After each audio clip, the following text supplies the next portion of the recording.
Transportation Council. Before we get started, I'd like to read through the checklist to ensure that the meeting that we're holding is in compliance with the right to know law. As the chair of the Transportation Council, I find that due to the state of emergency declared by the governor as a result of COVID-19 pandemic, and in accordance with the governor's emergency order number 12, pursuant to Executive Order 2020-04 and its extensions, this public body is authorized to meet electronically. Please note that there is no physical location to observe and listen contemporaneously to this meeting, which was authorized pursuant to the governor's emergency order. In accordance with the emergency order, I am confirming that we are providing public access to the meeting by telephone, with additional possible by video and other electronic means.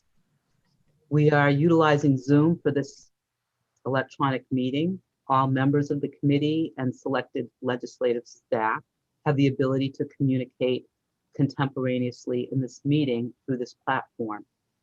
And the public has access to contemporaneously watch and or listen to the meeting on Zoom and YouTube via phone by following the directions and links provided on the General Court website. We have provided public notice of the necessary information for accessing this meeting in the Senate calendar. And we are providing a mechanism for the public to alert the public body during the meeting if there is a problem with access. If anyone has a problem, Alan will tell us the email and phone number to call. Yes, thank you, Senator. The email you can send the email to is remotesenate@leg.state.nh.us, and the phone number is 603-271-3043. Again, the phone number is 603-271-3043. Thank you, Senator. Thank you.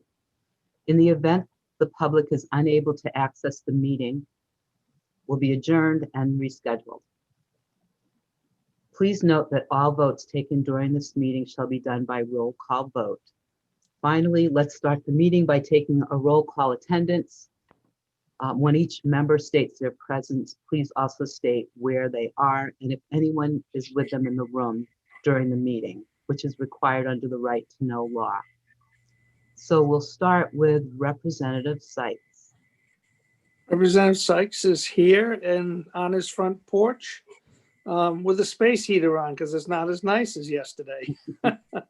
And just my rescue dog is with me, but my wife is upstairs, so I am essentially alone. Okay, very good. We won't tell the dog that. All right. Commissioner Sheehan, welcome. Good afternoon, everyone. Victoria Sheehan. I am actually at home. I'm in Nashua, New Hampshire, and I am alone, despite the image behind me of the beautiful Franconia Notch. Yeah, beautiful background. Jim Jalbert. Jim Jalbert. I am in my office in Portsmouth, New Hampshire, and I am alone. Thank you. And Rad Nichols. Oh, Rad not with us?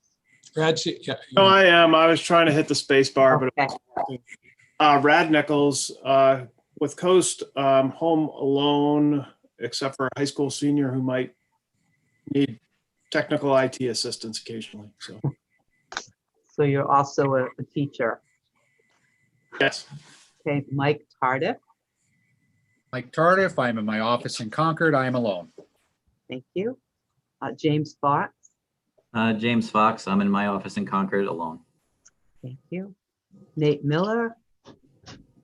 Nate Miller. I'm in my office at the Southern New Hampshire Planning Commission in Manchester, and I am alone in this room, although there are others in the office, but not in the room here. Okay, thank you. And Heidi Marshall. Heidi Marshall, I'm at Hampton Beach State Park, and my daughter Brittany is in the room with me. Okay, thank you. I have Cosima Crawford. Hi, yes, I'm in Baltimore and I'm alone. Oh, nice. Isn't that great that we can be like all over the country? I'm liking this. And Carol Miller. Hi, I'm Carol Miller. I'm in my home office in Gorham, New Hampshire, and I'm alone. Thank you very much. And I'm Senator Melanie LeVake. I'm at my home in Brookline, and I am alone. I would like to hand this meeting over to Jim Jalbert, our Vice Chair. I do have to go off to another meeting, but I hope to get the minutes, and I'm sure it's going to be a very informative meeting. So, Jim? Thank you, Senator. Welcome, everybody, to today's meeting. It's been a while. So today, the first thing we have to do is review and adopt minutes from the February 19th meeting. We need a roll call required. I'd make that motion, Mr. Chair. Can I get a second, please? I'll second. It's Victoria Sheehan. Okay. Can I get a roll call, please? And it will be as follows. George Sykes. Turn your volume on, George. Sorry, Representative Sykes votes yes. Carol Miller. Approve. Yes. Nate Miller. Nate Miller votes aye. Michael Tardif. Yes. Brad Nichols. Yes. Heidi Marshall. Yes. Commissioner Sheehan. Yes. I believe we've covered everybody. Okay. You didn't ask James Fox. I know I'm muted. James, I'm sorry. James. Yes, yes, thank you. Thank you. Very good. Jim, you didn't get me either. Sorry, this is Elizabeth Ulecki. No, Elizabeth, you are on my list, but you're not on this one. Thank you. Okay. Elizabeth Sure. Ulecki, yes. Okay. Next thing, item number 4 on your agenda, discussion of impacts related to COVID-19 on various transportation sectors. We're going to start off with Director Ted Kitchens from the Manchester-Boston Regional Airport. Ted? Thank you, everybody, and I'm going to try to share my screen here. So drum roll, please. All right, can everybody see that? Yes, sir. All right, very good. I'm going to minimize the participant bar here so I don't block my view. So thank you to the members of the Transportation Council. It's always a great honor to speak to you and present, what's happening here at the airport as it relates to COVID-19 on the aviation industry. So Trish and I and Rad had the pleasure at Heidi's request to give a similar presentation to the Women in Transportation recently. So I'm going to try to keep my comments more to aviation in general at large, and then give you a little bit of insight as to how it's impacting here at MHT. So I allow Tricia to give you some more insights on the state level.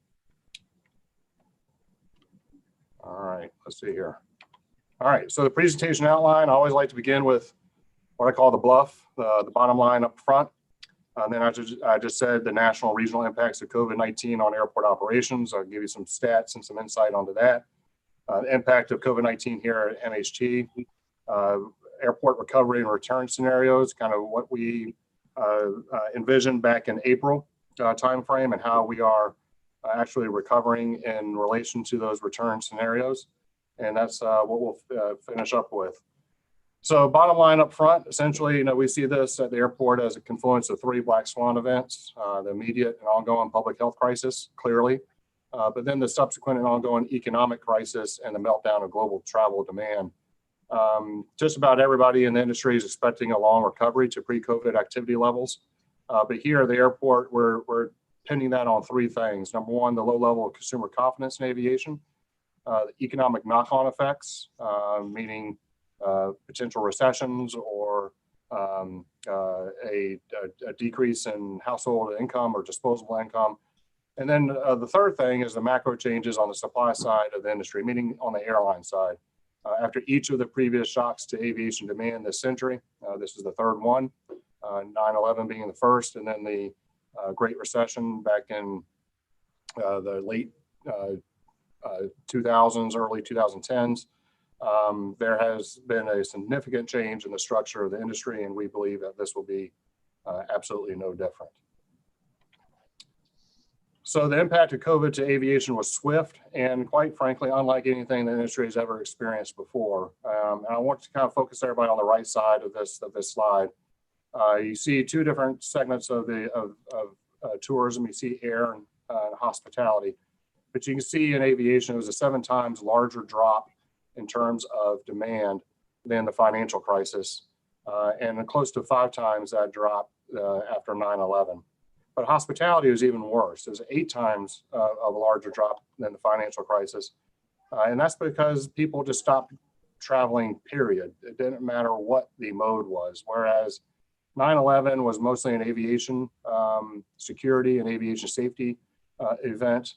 The financial crisis certainly did have some impact on disposable incomes, but it was pretty much limited to the banking sectors of the economy. But the virus is cutting across all the different sectors of the economy, and it's just shutting down demand, whether it's by a car, by a boat, by a train, by air. It doesn't really matter what mode. So the cut to the hospitality industry has been much deeper. But that being said, at the nadir of the event, which for us happened on April 9th, TSA passenger counts throughout all 450 TSA screened airports throughout the United States was down 95% year over year. It's remarkably similar at all the different airports graph in terms of decrease, how quickly it was that we got from a very robust industry. And you got to remember, we were just coming off of the first in the nation primary.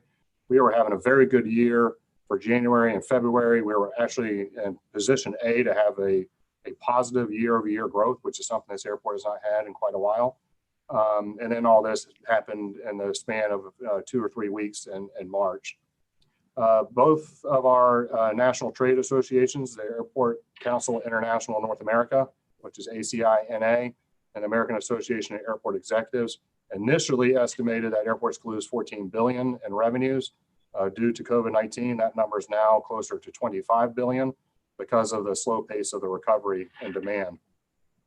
And then more importantly, other sectors of the aviation ecosystem, and we really view this as an ecosystem. It's not just airports, it's not just airlines, but it's our concessionaires, it's our rental car partners, it's our fixed-base operators like Signature on the airfield that pumps fuel for the airlines. They're seeing their volumes down 50%. All these other entities were left behind in the first CARES Act monies that were given to the aviation industry. So as a result of this, airlines slashed capacity and reduced operating expenses in order to preserve liquidity as best as they could for a recovery, which is yet to be determined as to when that will occur. So the graph on the right compares year over year change in terms of available seat miles, which, as the last time I presented to the council, is the standard unit of capacity used in the aviation industry. And you can see, January, February, we actually had positive year over year growth. And then you can see exactly when the COVID impact hit in March. But the real impact really didn't start happening until April, May, or June, because a lot of those airline schedules were already set for March. And they were doing these rolling cancellations. But really for April, May, June, they got their act together and they were able to better trim capacity to meet the loss in demand. And then you start seeing this gradual increase from June, July, and August, and then this second decrease going forward. Now, the blue columns are things that we still don't know the exact number of seats flown yet. This is just the number of seats that the airlines have scheduled throughout the United States. And this is just domestic capacity, by the way. This does not include any international capacity. This is just domestic seats being flown in the U.S. industry. Because the red bars are based on something called Form 41 data, which the airlines have to file with the Bureau of Transportation Statistics. It's about 3-month to 6-month lag in getting that data. So we just have all the way up through June right now. We don't know exactly what the actual seats flown are for the first quarter of this fiscal year, third quarter of the calendar year. And we certainly don't know yet November or December. The airlines are now just starting to figure out what their November and December schedules look like. And overall, we saw a 96% reduction in revenue passenger miles, which are one passenger paying a ticket flying 1 mile. So if you think of a 100-seat aircraft, if you have 80 people on board and it flies 1 mile, you have 80 revenue passenger miles, and a 71% reduction in available seat miles. So obviously, if you have a larger decrease in passengers than you do in seats, your load factor, which is the percentage of seats filled, cratered from 86% last April to 13% in April 2020, and a 40% reduction in operating revenues per available seat mile based on Airlines for America, which is their trade association. So dialing into New Hampshire, similar trend, although you see something a little more pervasive, which is what we call the double dip going into September and October. In fact, the capacity restrictions here in New Hampshire airports, and that is all New Hampshire airports, not just Manchester, is actually worse in October than it was during the depth of the crisis. No, but we saw 96% reduction in revenue passenger miles. Our load factor is going from 82% down to 9%. And heading into winter, it's apparent that carriers are reallocating their very finite capacities away from New Hampshire and New England. And the way I get to that is looking at what is called the area code or WAC regions of the United States. And we're region 1, that's New England. And you can see based on available seat miles 2019 to 2020, and this is on a cumulative level, the New England region is down about 40%. WAC region 2, which is New York and Pennsylvania, New Jersey area, is down 40%. WAC regions 9 and 10, which are your Pacific coast and the non-continental United States, are down around the same area. So the airlines are moving capacity out of the Northeast and out of the West Coast and putting it into the Southeast and into the central area of the United States, where you're seeing demand actually come back at a pretty good clip. So the capacity drawdown has been uneven throughout the United States, and New England in particular is one of the 4 largest areas to see capacity decrease year over year. So looking at within New England states, this chart looks at the United States in the purple line, New England in the red line, New Hampshire in the blue line, and Boston in the orange line. You can see that New Hampshire airports actually fared pretty well in that May, June, July timeframe. And you'll see that play out in our recovery numbers here in a few slides. The capacity decrease here in New Hampshire was not as big as it was in those other states in the first part of the pandemic. And actually, we kind of led the region out of the pandemic, out of the depths of the pandemic. But then you see this double dip again, as our line is shaped like a W, whereas everybody else is trending a little higher. It should still be noted that the December numbers are not all in yet. So I fully expect New England, US, and the Boston numbers to come a little closer towards where New Hampshire is right now. I don't know how many of you saw the Boston Globe article about Logan this morning, but they're anticipating less than 10 million total passengers at the airport this year, whereas last year they had about 42 million. So they're looking at about a 75 to 80% reduction in their traffic at the airport. All right, so pivoting, I always like to, that's behind us, right? I mean, we are where we are. The whole industry is in the same bucket that we find ourselves in. So I always like to refocus on our mission, because the North Star should never change. And our North Star has been and always will be that we exist to connect the citizens and businesses of New Hampshire to the global economy. And we're going to achieve that by providing a best-in-class guest experience, by increasing our relevance, embracing innovation, embracing sustainability, and driving additional engagement of our customers. So how do we bring this to the Manchester level? This was our year-over-year change in security checkpoint throughput at Manchester. So you can see how quickly we went down from negative 20% in that area right past the first in the nation, and really let me give a little bit of an insight into the data of this graph. This is coming from the Transportation Security Administration daily reports that they're sending out to the industry. TSA never sent that out pre March 8th. That's why this graph starts then. We all know the pandemic started showing up, in that second week of February. So we were already trending down, but then after the president closed the European airspace on March 11th, and the World Health Organization at the same time declared, the same day actually declared COVID a pandemic and not just a public health emergency of international concern, which is what it was deemed by the WHO before March 11th. That's when the bottom dropped out for all the airports. But you can see as we went through May and into June, we were in a very, very good place in our recovery, and then we all flattened out. The line I just drew, the gray line, is Boston's recovery. This lighter gray line is Providence's recovery, and then the yellow boxes is the national recovery. So where we all flattened out was the beginning of that second wave in Florida on the 22nd of June. That's the best date that I could find as a point of agreement or date of agreement as to when the second wave began. And then it was widespread by July 12th. And you can see the entire industry kind of flatlined at that point. The growth that we saw stalled and has not resumed. You see everybody kind of dipping there in the month of September. As the note indicates, that's typical of a September swoon.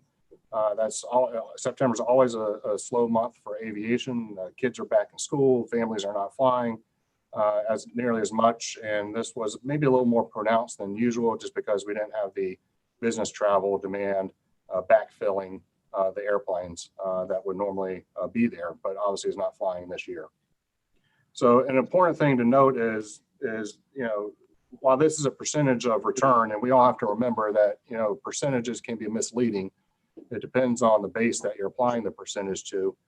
You would normally expect a smaller base like Manchester would see a percentage return be greater than a larger base like Boston, right?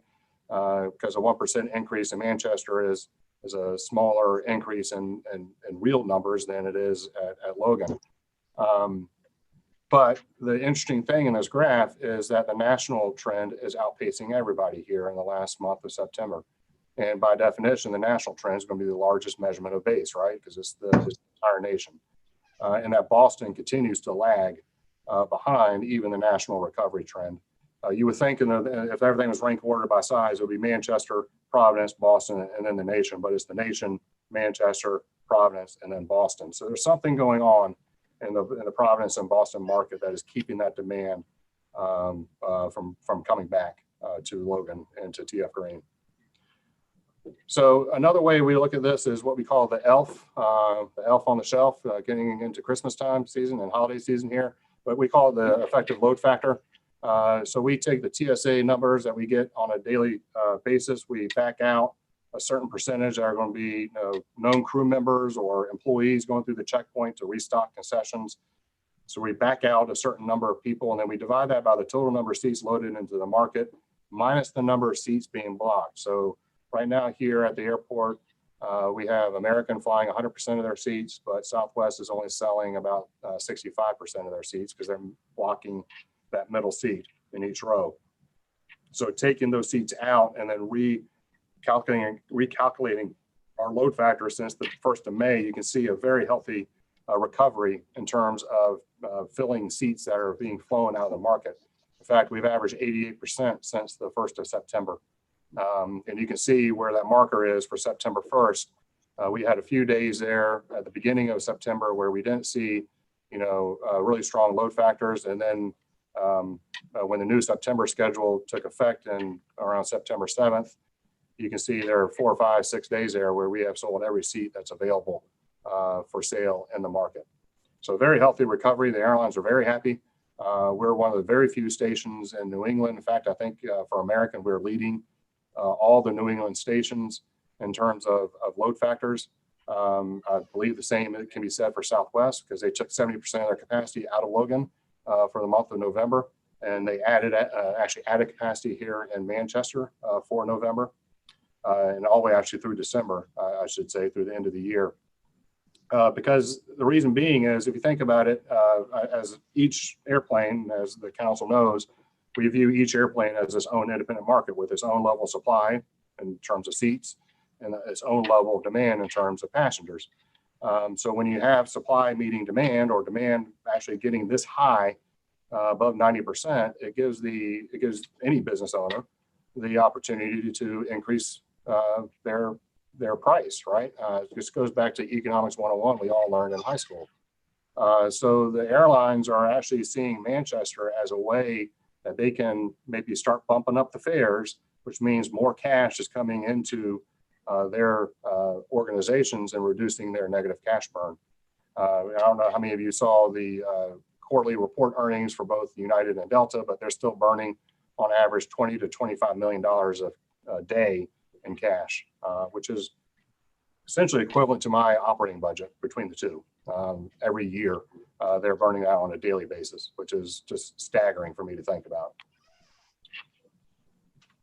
So why is this happening? Well, one of the things we quickly did when we were down 95%, I quickly pivoted towards thinking towards the future and reached out to our friends at the University of New Hampshire and asked them to start conducting a monthly pulse survey of residents using the Granite State poll. And one of the questions we asked them is, does what you know about community spread of viruses make you more likely to use smaller, less congested airports, or more crowded, larger airports when scheduling a trip by air in the future?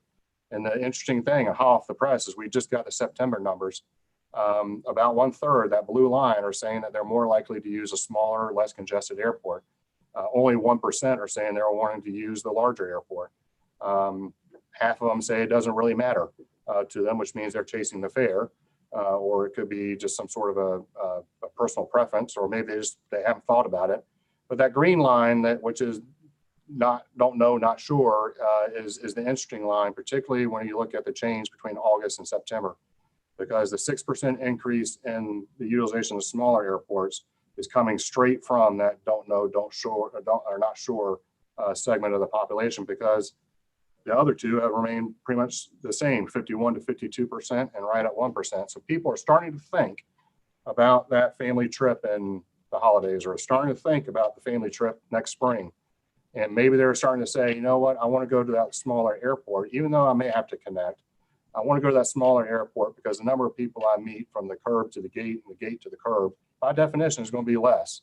And I can time my arrival to the airport a little bit closer than I could out of Logan, because I know for a greater level of certainty, I can get through the checkpoint, whatever it may be.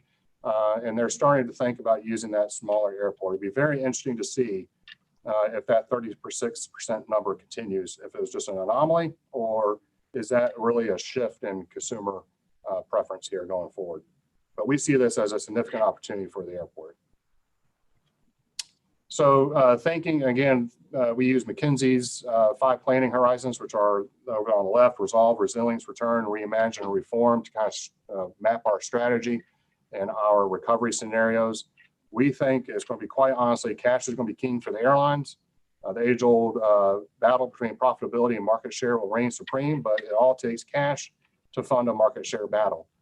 So the airlines are going to be highly incentivized to get their negative cash burns down to zero as quickly as they can with our advanced debt restructuring that is lowering our CPE from $13 to $10, which we closed on March 31st in the teeth of the pandemic. Is certainly getting some traction in the airline industry right now. A lot of people are looking at the airport. There's a lot of discussion about the airport in the industry, especially since Logan is going the other direction. They're actually passing all their costs on to the airlines, and we, based on a bond disclosure statement that they had for their Logan 4 project, they are charging their CPE in 3 years to be $20, whereas ours is going to be at $10. That's going to make some airlines think about their service patterns, particularly if you can pull up the aircraft into the Manchester market and pay half the rate that you would to pull up that same aircraft at Logan or at TF Green. That was one of the strategies I had when I came into the airport, was to give the airlines an economic reason to serve the market. And we certainly continued down that path with the restructuring. It was hard to part with cash in the midst of a pandemic, but we took the bold leadership move to do it. And thanks to our congressional delegation, we had some idea that we might be able to get some of that money back through the CARES money. But this is all before, actually during the same time that CARES was being negotiated. So it was a big shout out to our federal delegation for all their help. So our return scenarios, which we developed back in April, we based it on what we call the 4 levels of national readiness. Our first trigger point was widespread relaxing and shelter-in-place restrictions, which we expected to happen in June. We were about spot on that. We anticipate about a 10% bounce back in demand. Phase 2 would be the development of an effective antiviral and or prophylactic therapies. We kind of targeted October, right about now for that. I think depending on your point of view, we do have some prophylactic therapies out there. Remdesivir is out there. We kind of put that out there at about a 20% bounce back or 30% cumulative return of demand. Phase 3 will be the development of vaccine, which we targeted for a year from now. Hopefully we will beat that. We figured that was going to be about a 40% bounce back or a 70% return. And then the last phase is what you're hearing discussed right now is the social acceptance of the vaccine or the antiviral. Some people are saying they aren't going to get it. Some people say they will. Some people say they may wait, a year.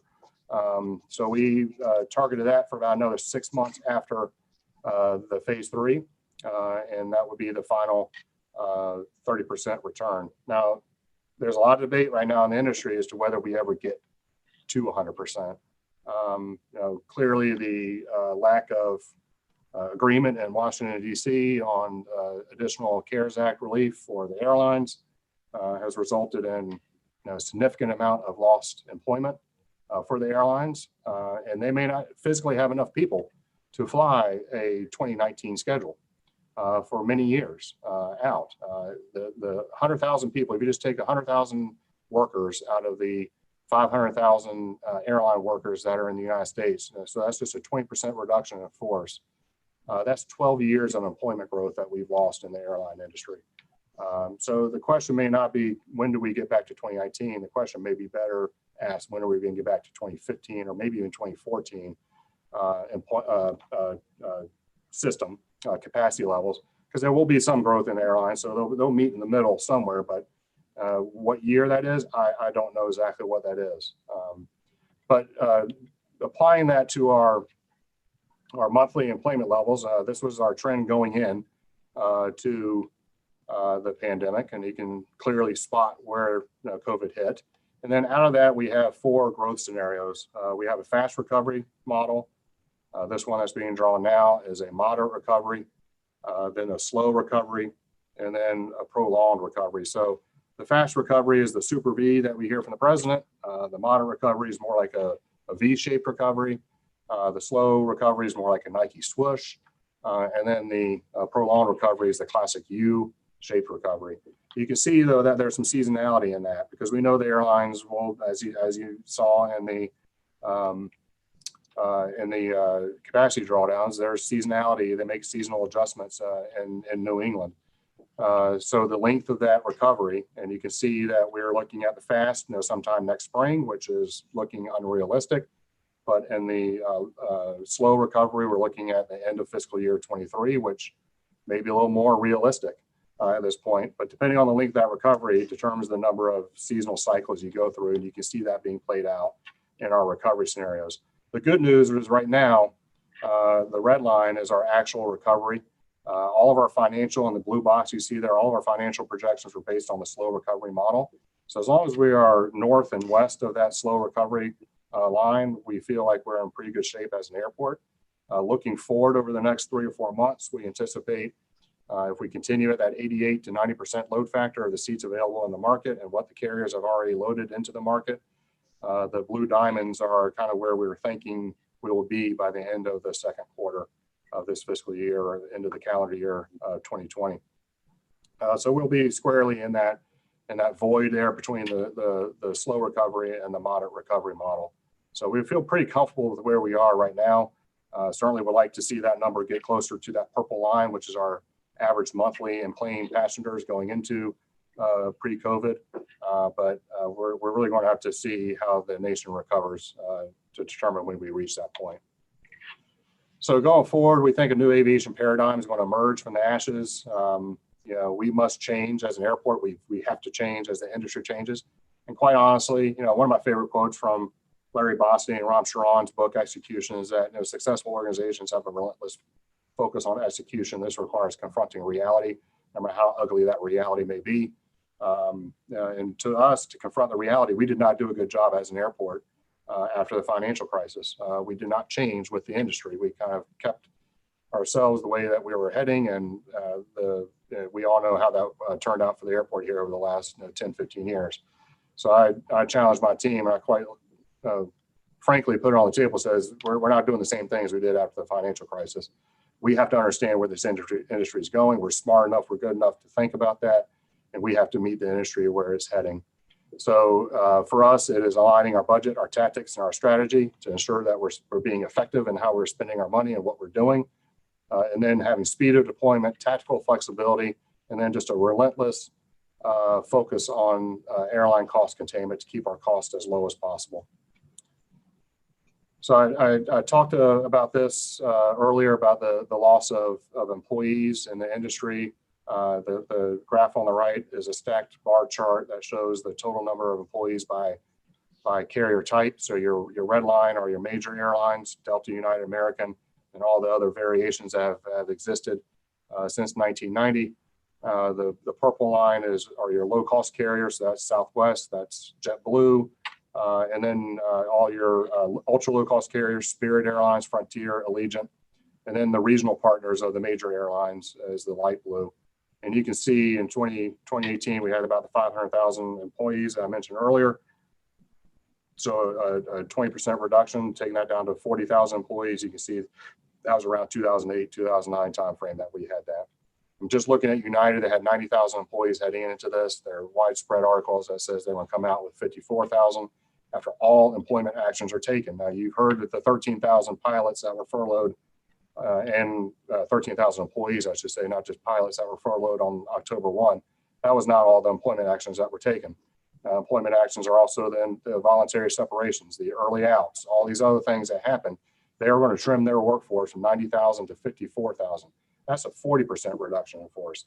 American's looking at a 30% reduction in force. So just averaging that out at 20%, that's how I got the 100,000 employees. It could be more than that, quite honestly. And so all of our recovery scenarios will be impacted as a result of the CARES Act relief to CARES not being extended on 9/30. And quite honestly, even if they were to implement that now, I think a lot of the airline CEOs are in wide agreement that it's going to take a lot of training for these employees to come back. You think about pilot certifications, but even your ground handlers, you know, the employees who are slinging bags out on the ramp, they have certain training requirements that they have to meet. Hazardous materials, think of that. So the longer this happens, the more out of alignment and out of training these employees get, and the harder it's going to be for these employees to be able to be recalled back and onto the payrolls of the airlines. So, Mr. Jopper, that concludes my presentation. So I'd be glad to take any questions that the council may have. Well, thank you very much, Ted. Are there any questions? Jim, I had a quick question if possible. Sure. Ted, could you just go back to the slide with the 4 scenarios? Hold on a second. Is that possible? Let me get back to sharing my screen here.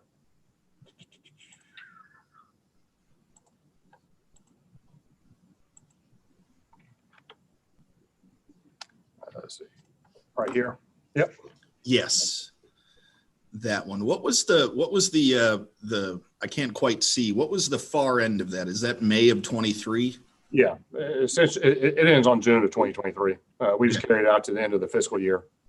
So you mentioned the earnings calls earlier this week from some of the large carriers. And I know that one of the news items that was, heavily publicized out of that was United CEO saying that he didn't expect a return to kind of, that pre-pandemic levels until 2024, Right. which would be past the end of the long scenario here. I guess my question is, what do you think of that? I know there's a little bit of crystal ball associated with that. And if that 2024 scenario came to be true, what would that mean for the airport? Two great questions. And quite honestly, I think if you read the comments from both Scott Kirby and Ed Bastian with Delta,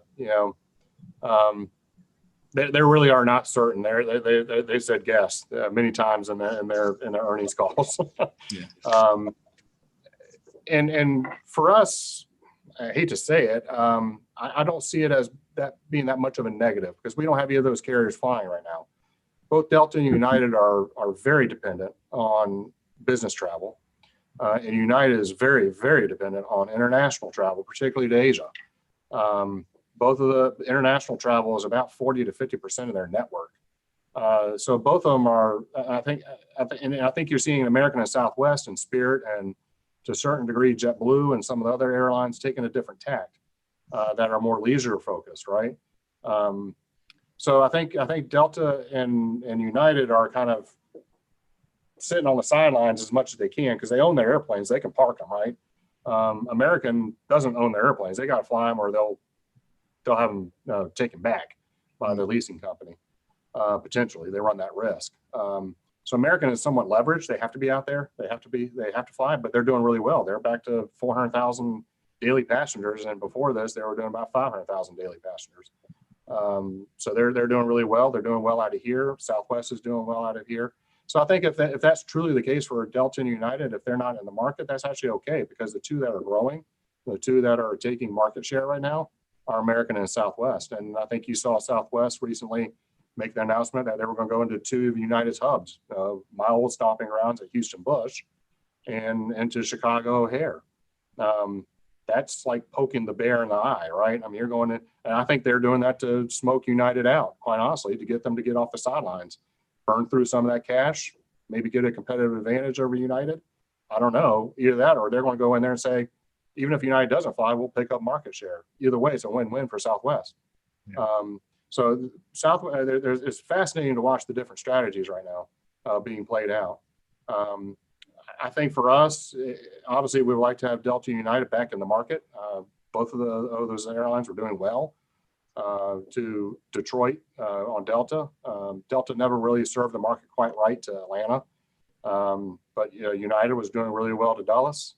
So I think, and we're in talks with both of the airlines, and I think that they're certainly are still looking at the market as a viable market. So we would welcome them back with open arms, and that would certainly help us, get back to that purple line.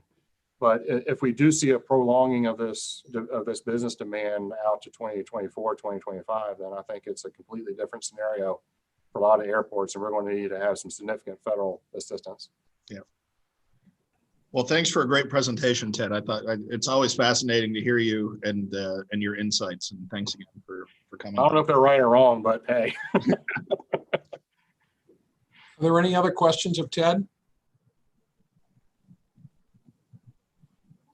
Okay, Ted, if you could pull that slide down, we're going to open the screen up a little bit. Thank you. Next, we have representatives from the Department of Transportation. And I'm not sure which order they're going in, but Commissioner, you can lead the call on this one.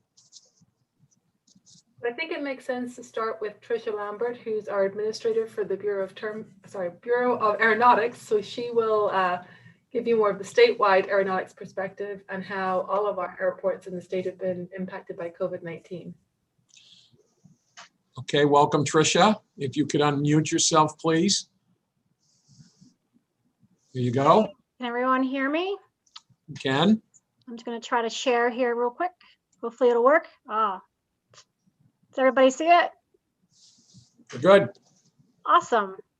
Well, thank you for having me. As Ted had mentioned, we have given a similar presentation to WTS, and I had to actually go back and relook at it because COVID and the impact on aviation and probably impact on everything is changing daily. So some of my data goes through the end of September, but I'll see if I can't pick up a few interesting things along the way that we've been come in contact with since then. So again, I'm Tricia Lambert. I'm the administrator for the Bureau of Aeronautics. Our office is fairly small with 5 people, but we pretty much do a little bit of everything as it relates to aviation per the statute that we follow. I couldn't help but to think about different, let me move this. I couldn't help but to think about the last 50 years of aviation and how it has had to adjust to different impacts that have changed it over the years. And back in 1978, I was very young, so I'm not sure I remember a whole lot about deregulation, but certainly we know that that played a huge role of opening up airlines to travel to many more destinations. 1989, back when I was entering flight school with the intent to fly as a career, Eastern Airlines and Braniff all started to go under, and it really began to change and shake up the aviation industry a lot, and brought forth the low-cost carriers. So interestingly enough, I sat next to a lot of people, a lot of ex-pilots from Eastern Airlines while I was in school. So they had to figure out where their path was going to go. 2001, we know 9/11 and the impact that that had, and how the aviation industry had to recover from that. 2008, Ted talked about the recession and the impact on that, and I'll reference that a little bit throughout my presentation on how we expect some of this impact to take place as it relates to the COVID pandemic impact on aviation. As for the future, it still remains to be seen what's going to happen. It really is going to depend on how long COVID is with us and when we get a vaccine and how long it takes to administer that vaccine to the world. The initial impacts of COVID on aviation, certainly, again, these are the initial, everything trended down. I have a small arrow by cargo because I think that everybody recognizes that a lot did not fly initially, but certainly everybody needed to ship their toilet paper and toothpaste. And we all know that most people still to this day are getting their items shipped right to their doorstep. So cargo became a interesting point to recognize that, and many people may know that or may not know that cargo actually, not only does it fly via UPS and FedEx, but it also sits in the bellies of passenger travel. So when passenger travel came to an abrupt halt, well, so did the cargo that would go on, would be in the bottom of that aircraft. So I'll talk a little bit about FAA and their adjustments and how they had to provide new guidance to how airplanes and pilots could continue forward during the pandemic. General aviation, just to give a general definition of general aviation could be anything from a small piston aircraft all the way up through corporate a Gulfstream or a Challenger, an aircraft that a corporation might fly. So it is certainly big business outside of the commercial aviation, which Ted did a great job of going through. As part of this presentation, I'm probably going to skip over. I got 1 or 2 slides on commercial, but Ted did a great job of showing a lot of specifics as it relates to New Hampshire. So I'll probably move forward. Aviation fuel. We have a fuel fee collected in the state on all aviation fuel, and that's called what we call an airway toll. I'll go over a few charts with that. And then the 2 bottom parts, I'm not going to really have a slide on those, but I just want to keep it in everybody's mindset. Unmanned aircraft systems is really a very big billion-dollar industry as part of aviation. So we in the department are following that, and certainly are still doing a lot of work as it relates to that.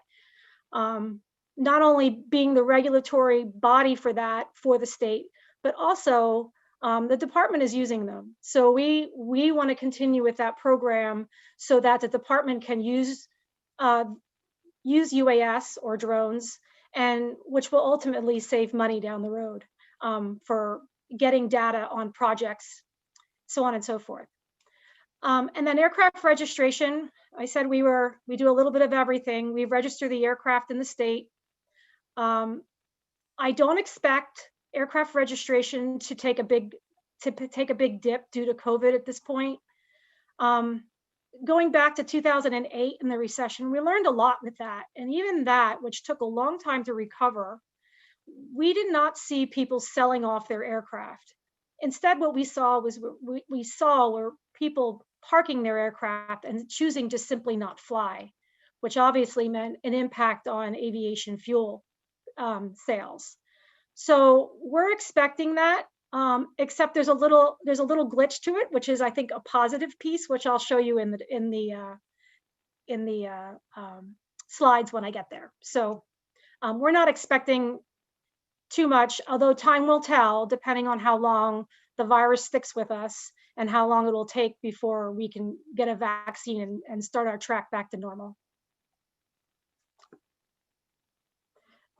Commercial aviation, I'm going to really pretty much skip this slide, but you can see it was a pretty much abrupt drop off, as Ted had showed you. This is a different way of viewing the passenger screened. It shows the blue shows the 2019 passenger throughput through the security checkpoints, and then you can see the national emergency declared was on March 13th. As Ted had mentioned, you can see it was already dropping prior to that, and then it just dropped off. But you can see there's a slow rise to work its way back to the 2019 numbers. And again, how long that takes is anybody's guess, but it very well, we hope it's sooner, but it could be 2023 or even 2024, depending on the airport's location. General aviation, I'll probably spend a little bit of time here.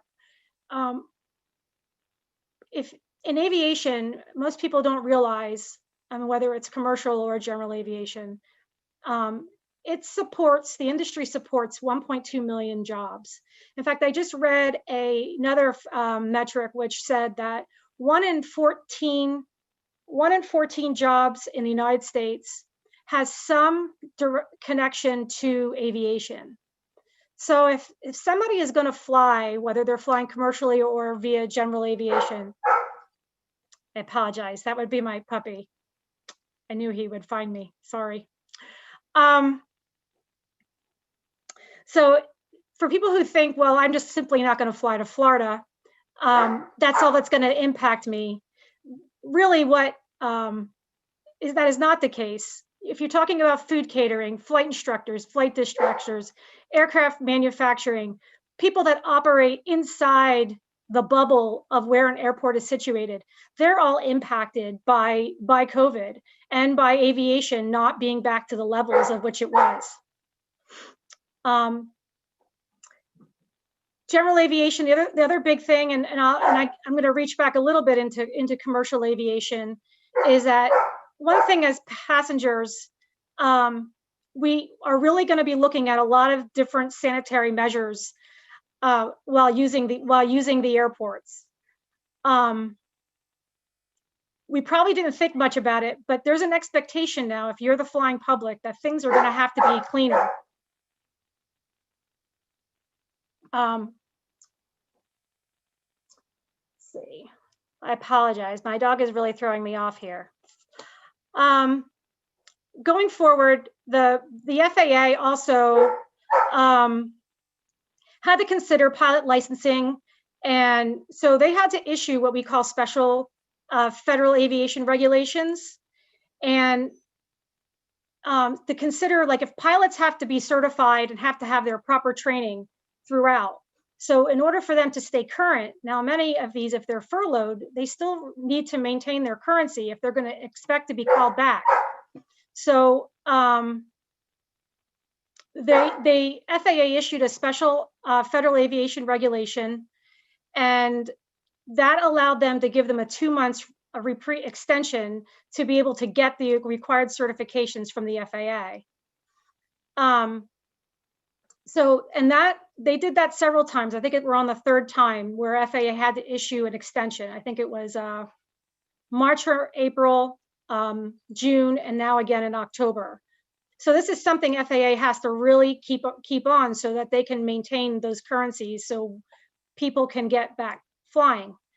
Flight training initially was a bit stifled because I don't really think that people knew quite what to do with it, because if you're going to flight train, you're going to sit in close quarters with your flight instructor. So what was the setup? How are you going to keep yourself safe? So I think a lot of flight schools did in fact shut down or went to some type of temporary distance learning.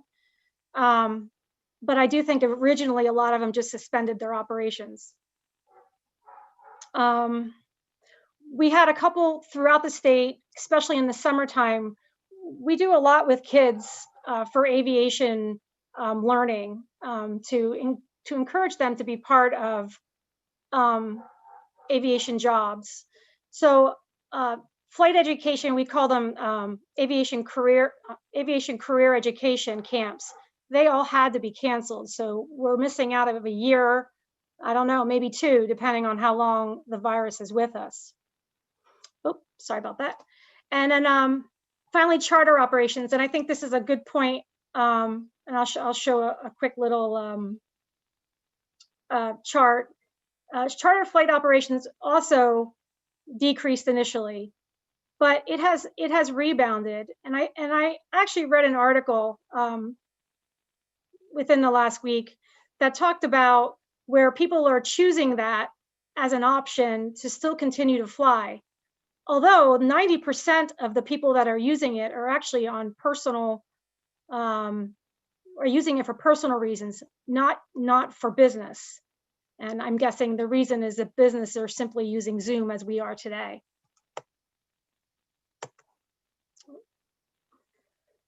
Aviation fuel.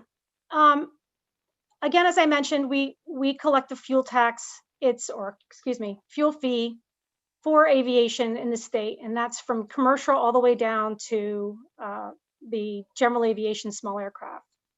The reason this is important is because those funds are used to fund airport projects at airports.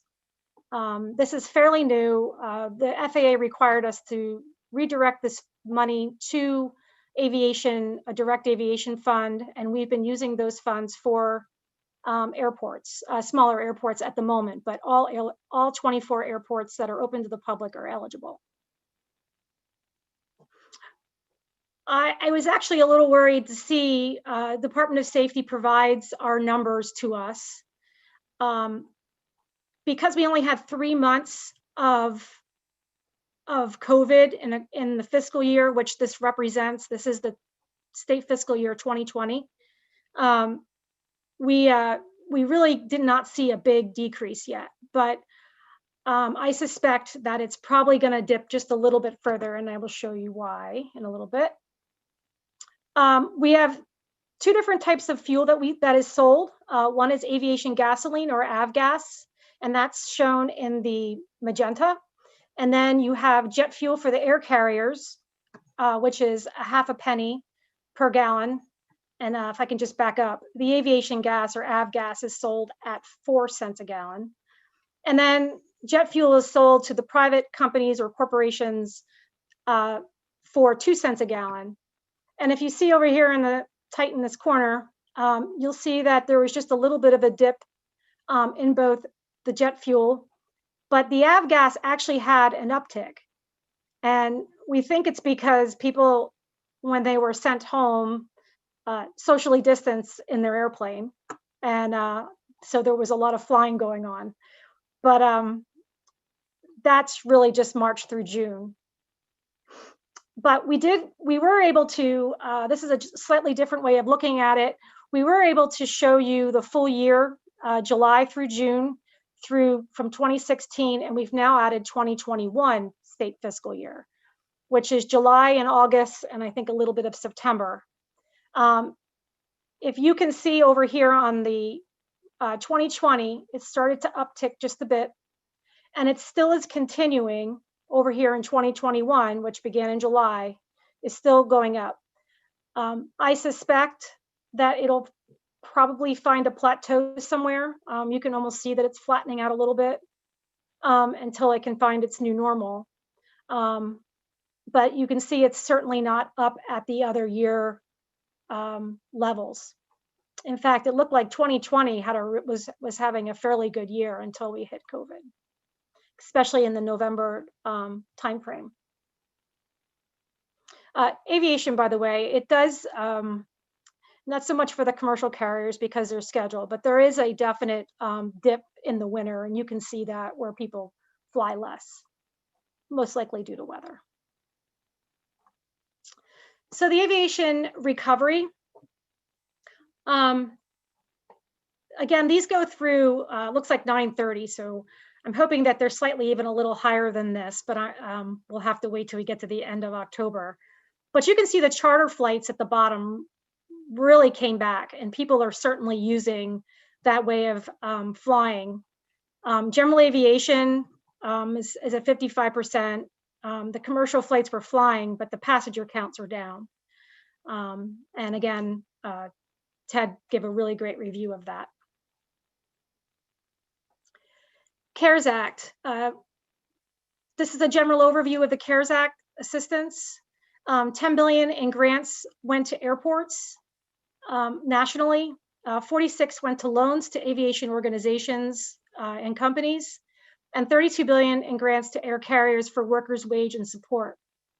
I'm sure you've been reading a lot where that 32 billion, especially to the air carriers, is running out as of October, which is where you're reading about some of the layoffs, the impending layoffs. I know a lot of the airlines had tried to take early retirement or have people leave willingly to try to balance their books. But right now, everyone is simply waiting for another package to go through so that these, so that they can continue to keep workers working.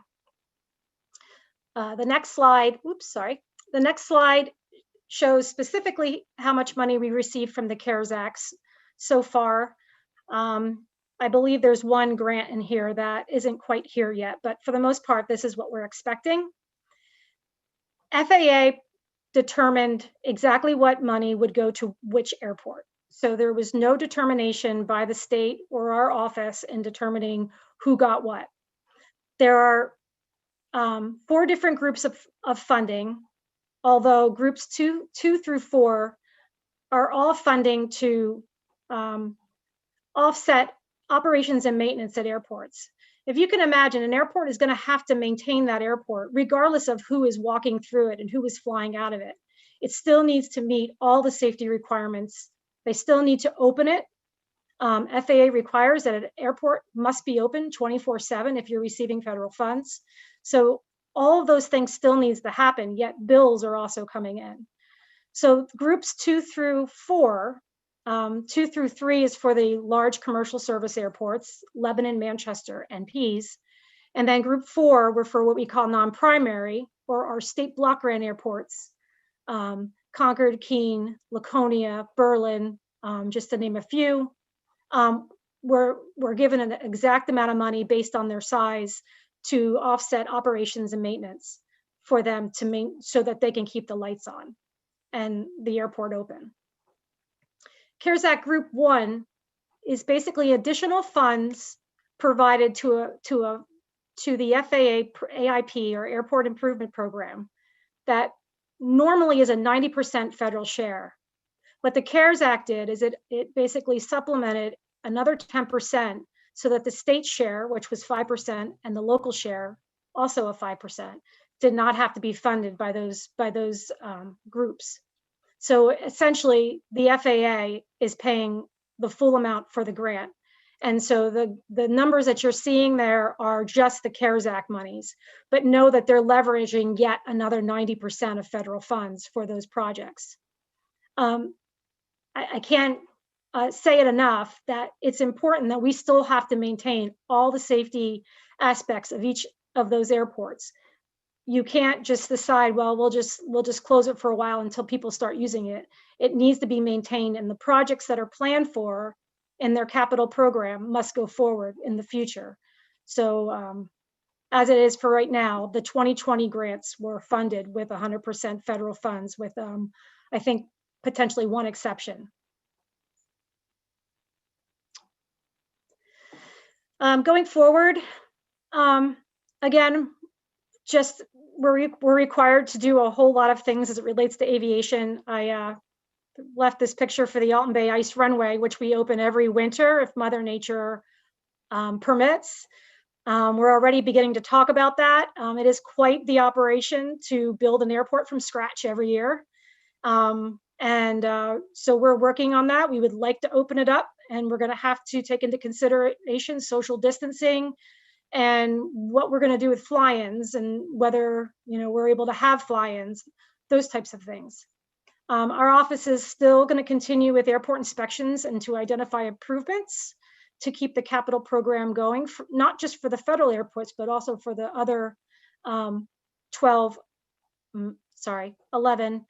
open to the public airports that do not receive federal funds. We need to keep the federal funds flowing. The CARES Act added yet another layer of funding that was obviously not anticipated, so we had to make that happen. The UAS program I mentioned earlier, we really are working hard to move that forward so that the department will have full use of drones for their work. And certainly we want to get out and be with the airports and have in-person meetings and site visits, keeping CDC guidelines in mind. This came to me, everybody's anticipating a vaccine, hopefully by the end of the year, but I don't know that people think about it, but this is, I think the vaccine has to be kept at a certain temperature. So almost all of these vaccines in one way, shape or another are going to be flown to all corners of the globe. And so aviation is going to become very important and life-saving for many people once that is available for everyone. Oops, missed one. And I guess my final thought is thinking back on the 50 years of aviation, when everything seems to be going against you, remember airplanes take off into the wind, not with it. And it seems to be the case in aviation. The airlines and airports have to deal with on a daily basis. And I'm sure that when it comes to it, they'll get through this too. And I think the only way to do that is to adapt and just become adjusted to any new conditions as they come. And I think everyone's doing a pretty good job of it, despite how long this has been going on. So that is it for me. If you'd like to answer any, I'll be happy to answer any questions. Does anybody have any questions for Tricia? Tricia, I think you're all set. Thank you so much. It really followed well from after Ted started, so that was super. Thank you. And again, I'm sorry about the dog. That's all right. We're all dog people. He found me. Awesome. Who else would we have from the department? So this wraps up the discussion around aeronautics and the COVID-19 impacts on that sector. We're going to shift gears now and talk a little bit about the impacts on transit. To kick things off, we have Shelley Winters, our administrator for the Bureau of Rail and Transit. He's going to talk about the overall impact on the different types of providers. And then we're going to hear from Rad on specifically how the small urban providers have been impacted. And then we'll hear from Ben Blunt and get more of the private sector perspective, so that you get the full picture on how public transportation has been struggling. I just want to say, listening to Ted and Tricia talk, our aviation partners are to be commended for embracing innovation and trying to find ways to continue to provide vital services. That is also true of our transit providers. And I think the remarks today will give you a real feel for how our transit providers have stepped up to make sure that they are serving the population that rely on their systems each and every day. So with that, Shelley. Thank you, Commissioner. And thank you, esteemed Vice Chair, Mr. Jalbert, for the time today. So what I'm going to do is I'm going to focus primarily on impacts to New Hampshire's rural public transportation system. As Commissioner Sheehan said, we've got two distinguished panelists to follow. Rad Nichols will be able to discuss coast and urban transit, and then Ben Blunt, who can discuss his intercity and commuter bus industry a little bit better. So I'm going to give a broad overview and try to focus on what rural transportation in New Hampshire has been facing during this pandemic. Let's see here. So primarily, I'm going to be talking about these systems, and I apologize, the map of the state is relatively small, but we've got North Country Transit is up in the Berlin-Gorham area. We have Carroll County Transit called the Blue Loon, which operates in the Carroll County Conway area. Concord Area Transit, which is in the capital.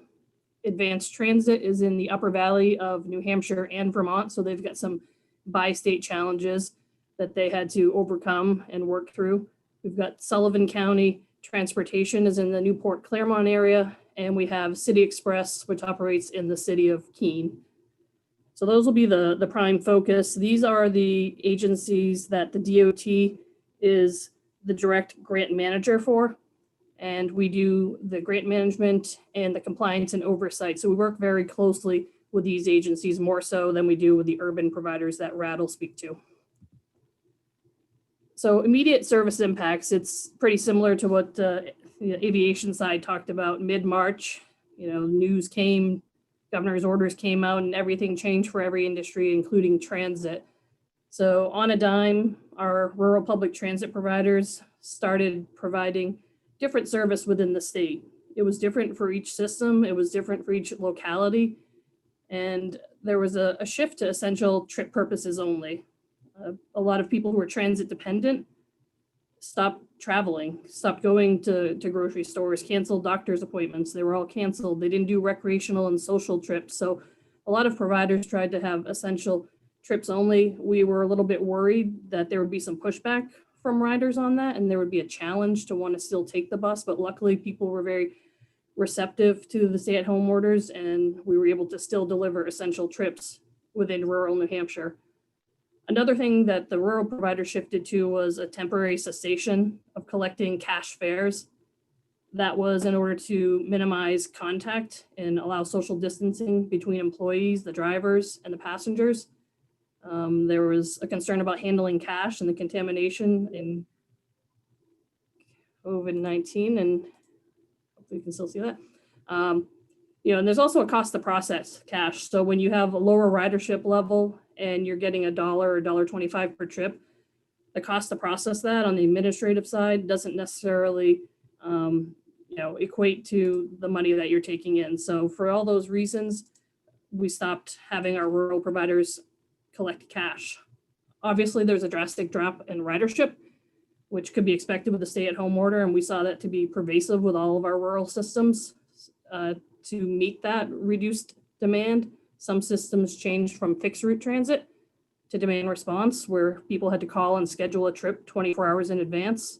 And some systems changed and provided meal delivery services for those who were homebound instead of those who used to go to congregate meal sites.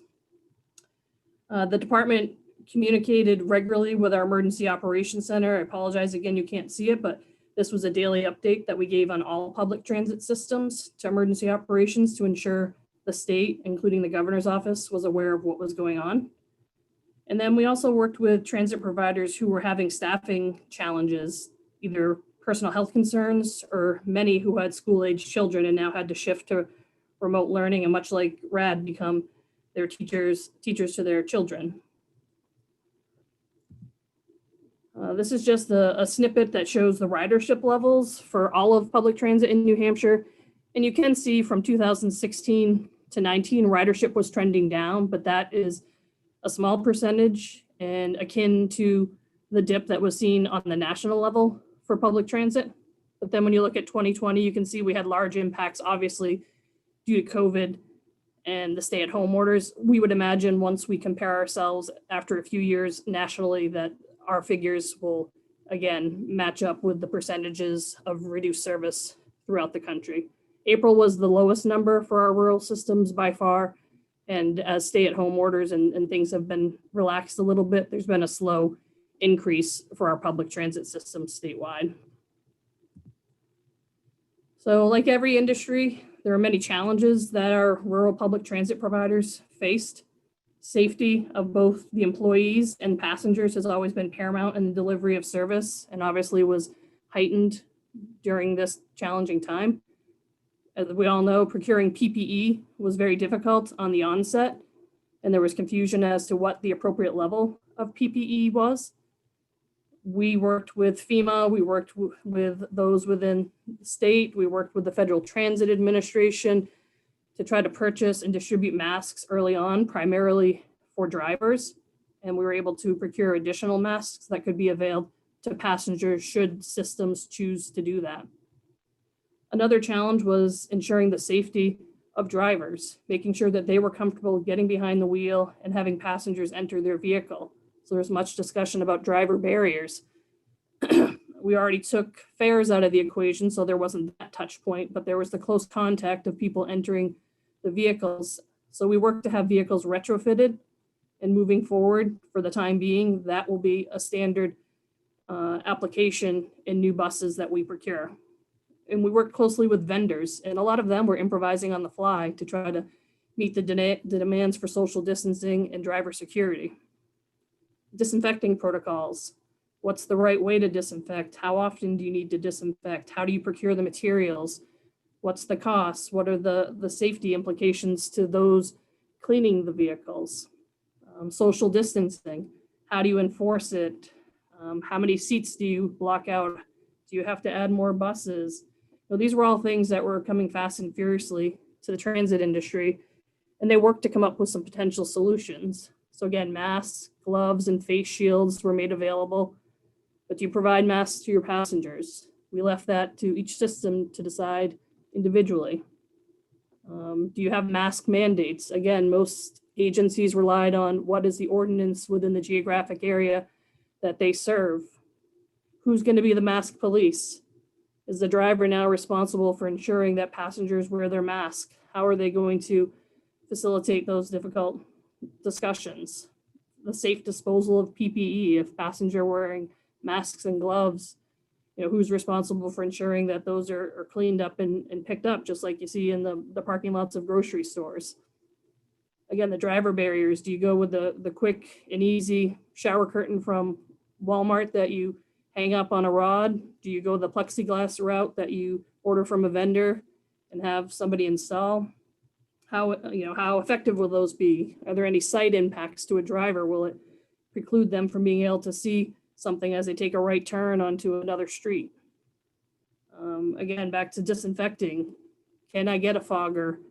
Is ultraviolet the way to go? Do we use traditional cleaning products with, paper towels and spray bottles? What's the most effective? And as we all know that, the effectiveness and the guidance has changed pretty rapidly within the country and within the industry. Again, how many seats do you block off? What's your reduced capacity? Do you have a maximum capacity on a bus? So you can see, we provided guidance. We had regular meetings with our rural providers, and we let them take the initiative and run with things. So you can see Tri-County CAP tried to get a little bit creative and put some blow-up characters in the seats to preclude people from using those to encourage the social distancing. And in Concord, the Concord Area Transit Senior Bus Program started to do grocery services where they took orders, picked up the groceries at the stores, and then delivered them to what would have been their normal passengers. CARES Act fund, much like Trish talked about, CARES Act sort of rescued transit in the state of New Hampshire. So I won't go through all these programs. I'm primarily discussing the Rural Public Transit Program. And you can see under the CARES Act funding, the state of New Hampshire got 3 times what we would normally get in a federal fiscal year. So we basically, for 1 year, had 4 years worth of funds availed to us. And what we did with those funds, again, since we're talking about rural public transit in the state, I've highlighted the systems in yellow that we're focusing on for this portion. These are the systems that I spoke about earlier and showed you on the map. And we also fund a route that starts in Vermont and comes into Hinsdale, New Hampshire. So essentially all these systems in yellow, we funded out of the Rural CARES Act funds that we got at a level of 8.12 million for state fiscal year 20 and 21 and 2.23 million, which has been reserved and will program in state fiscal year 22. The CARES Act funds were at 100% federal, which meant that the rural public transit systems no longer had to get local match, which was a blessing because a lot of their normal funding sources had started to have impacts to their financial resources as well. Municipalities, nonprofits, counties, those funds were becoming scarcer. So again, we were able to give them 100% federal funding for all of these yellow systems from March of 2020 through June of 2021. And again, we'll take the remaining 2.2 million, distribute it to these agencies in state fiscal year 22, and they'll have reduced match ratios. So that's been a huge savings to them and allowed transit services to continue to be delivered throughout the state. The one sector of transit that none of the 3 panelists will talk about today is the Section 5310, which is seniors and individuals with disabilities. I won't speak to it a lot other than saying there are no CARES Act funds made available for that industry. And they've been significantly impacted, and that's one of our most transit dependent and vulnerable populations. So that's why some of our systems shifted to meal delivery to try to get nutrition to this population. And there's been a little bit of an impact as some riders have moved over to public transit services to still get to vital services they need. Long-term impacts and opportunities, we see the ridership is going to be negatively impacted for the foreseeable future. We'll have to see how long it takes to come out of the pandemic, but we still want to make sure that there's trust in the industry and that transit remains a safe and viable option no matter what mode of transit and what the funding source of public transit within the state and within the country is. Again, we're not sure how local match will recover. So we have a few years where our systems can continue to work on the local level with municipalities and counties to secure local match, because at some point we all know we'll go back to a situation where we will not have 100% federal funding. So we need to work towards that. And we'll look at long-term impacts of whether or not it's worth going back to fare collection or if the potential of getting increased ridership from fare-free service is going to be a benefit. So again, we think the opportunity was this put transit in the forefront again to show how vital it was to our communities, how vital it was to interregional connections, and got us a lot of good conversations and doors opened for continued discussions and hopefully continued funding down the road. This greatly improved the communication that the department had with transit agencies. We had regular Zoom meetings and calls with all of our providers. So that is a great benefit to us. We learned a little bit and actually a lot more about the service delivery aspects. And we're hoping that this will again open the door for discussion on the federal level to talk about decreased matching requirements, relaxing of rules, and the eligibility of sustaining more services such as meal delivery.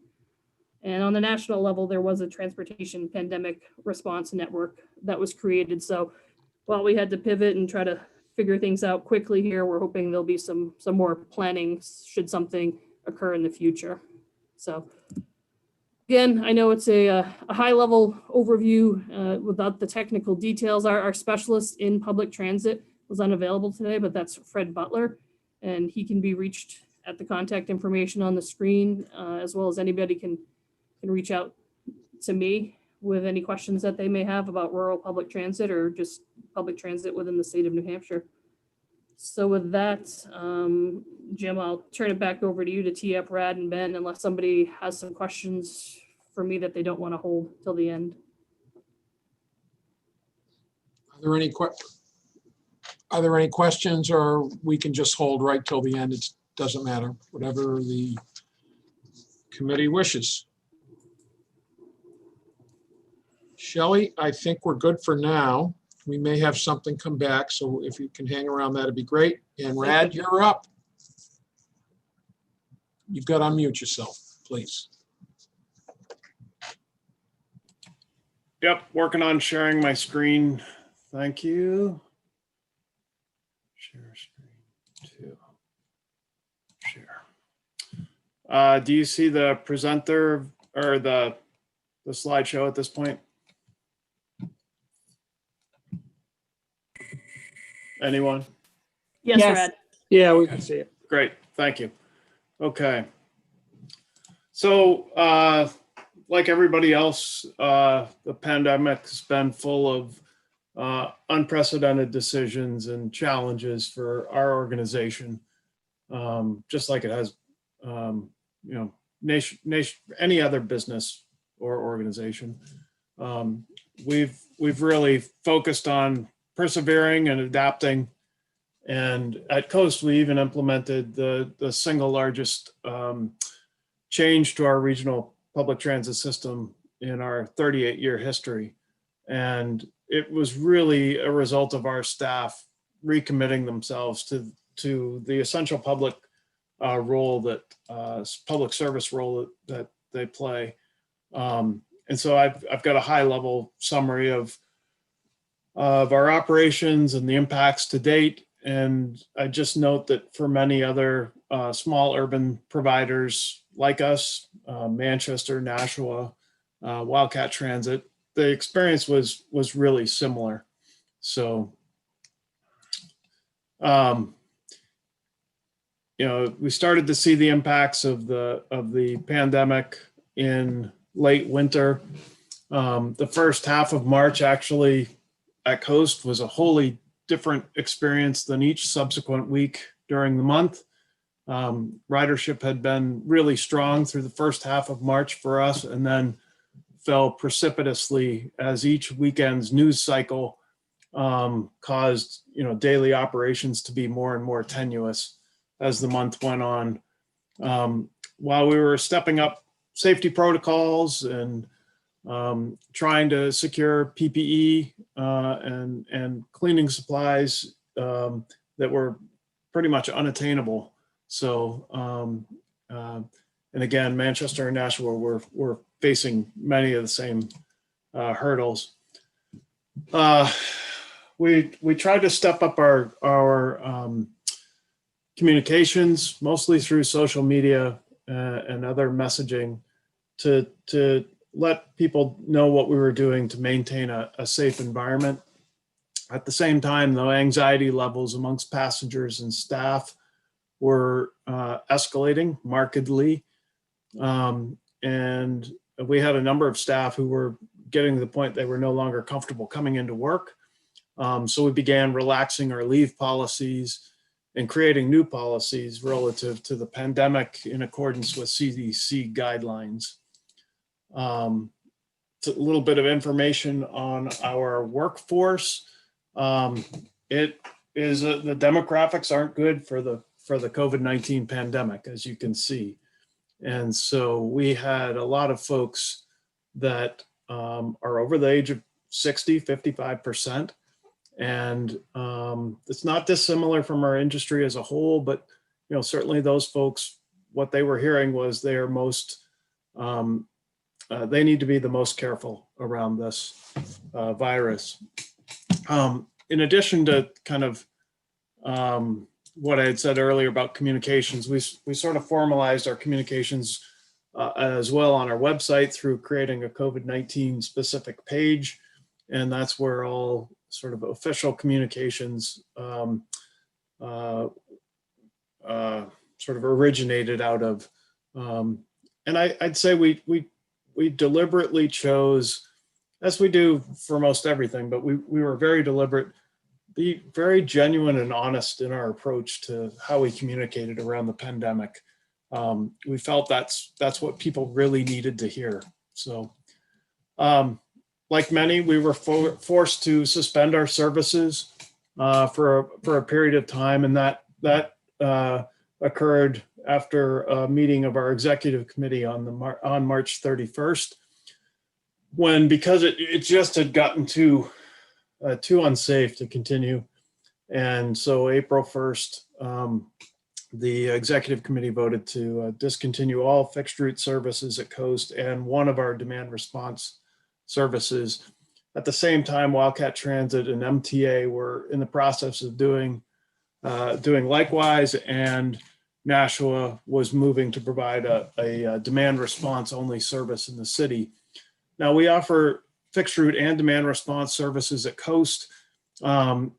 We did continue all of our other demand response services that are really targeted towards seniors and individuals with disabilities. And those are really focused on getting folks to those medical appointments, or to get their prescriptions, or get to the grocery for the food that they needed. And we did maintain that throughout the time that our fixed route services were down. Couple of examples of how we highlighted the work of our essential services and employees as we continued to operate. During April, because we shut down the fixed route system, most of our employees were furloughed, and we spent most of April scrambling to find PPE. Luckily, we secured most of the PPE we sourced locally: Rochester, Somersworth, Rollinsford, Dover, Lee. And so we were able to support local businesses through our purchasing. We were the only reason, sorry, where did I go? The only reason we were able to retain our employees through the furlough was because of the CARES Act. And that was a major factor in our decision on whether or not to continue operating, was whether or not we could keep our employees whole through the period that they were furloughed, because we knew if we didn't keep them whole, we would have a very difficult time resuming service again. Luckily, the CARES Act allowed us to do that, and the flexibility under the CARES Act, which we didn't have previously. We'd been talking with the FTA about that, and they had indicated prior to the CARES Act that we could not have continued to pay our employees. So restarting of services, we restarted fixed route services on May 11th, so about 6 weeks after we had shut them down, in a phased approach over the next few weeks. Manchester restarted their fixed route services around the same time frame. Nashua started near the beginning of June. UNH Wildcat Transit really didn't restart until the start of the fall semester at UNH. Passengers were asked to, when we restarted, asked to limit their trips to those that were essential or necessary, and to follow new protocols and recommendations that were in place for riding, which we tried to message extensively on social media, website, press releases, and on board the buses.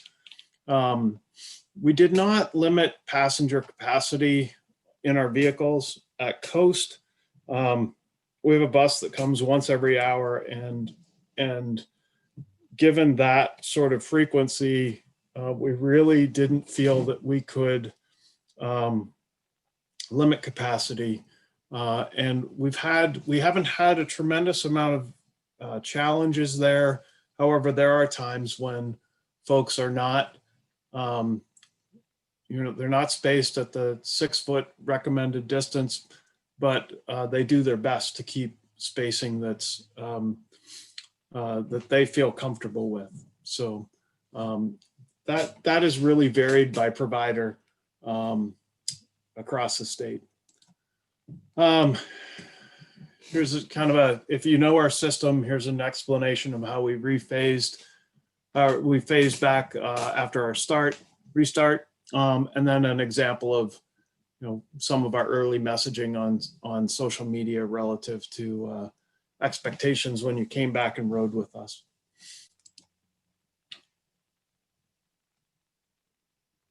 I think I skipped a slide. There you go. Just some more examples of messaging that we put out there. We did go with the plastic shower curtain. We're in the process of procuring a more permanent plexiglass barrier solution. We did get rid of some of the tickets that we would have been handling between ourselves and customers for a brief period of time. And well, no, not for a brief. We continue to not have those be sold. And then we purchased some hydrogen peroxide foggers as a more permanent solution to actually sterilizing the insides of the buses versus just sanitizing. Uses a 7% hydrogen peroxide solution and has proven to be pretty efficient for us. How come I keep going 2 slides at a time? Sort of the beginnings of recovery really started when we launched our new system on the 29th of June. This is a system that we'd spent the previous 2 years designing and generating public feedback on, and it got us back to full service levels, and we've luckily been able to maintain those service levels to date. I'd say sustaining full service is 100% dependent on no positive COVID-19 cases amongst our staff or being traced back to passengers who use the buses. If that changes, I expect that we will be in some reduced capacity or even in a suspended state again. So we're encouraging our staff to continue to be diligent. In terms of ridership impacts, we're actually pretty happy with the growth in ridership we've seen over the past 20 plus weeks since returning. We're back to about 55 to 60% of pre-pandemic levels, depending on how you measure that. And while we started really low, around, 22% the first week of May, we also weren't operating the same level of service as we are today. We were significantly reduced in the amount of service we had on the street. On the demand response side, so that's the fixed route side. On the demand response side, at the end of September, we were actually at 70% of our pre-pandemic ridership levels. So that was also nice to see. And here are the charts showing where we are in comparison to 2019. The blue is 2019, the gold is 2020. Fixed route services are on the left, demand response is on the right. So you can see how those compare.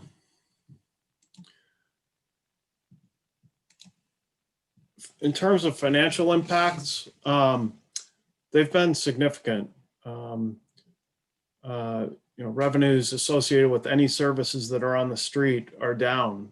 Fare box revenues, advertising on the sides of the buses, any sort of contract revenues that are associated with, individuals being transported at a specific rate for another agency. Luckily expenses were down as well, as we were not operating for a while. But then we've also got new expenses related to newly implemented protocols to maintain safety. So, luckily we, as 5307 providers, we were beneficiaries of the CARES Act, and that was absolutely critical in our being able to maintain any services. And we've all developed a much closer line of communication between ourselves and also with DOT, and that has been very positive overall. Kind of most important takeaways: communication. Genuine, honest, open communications, both internally and externally, have made a huge difference for us at Coast as we've progressed through the pandemic. And I tried to get through that as quickly as I could. And so Ben could be next up. Okay, thank you, Rad. Do we have any questions of Rad at this time?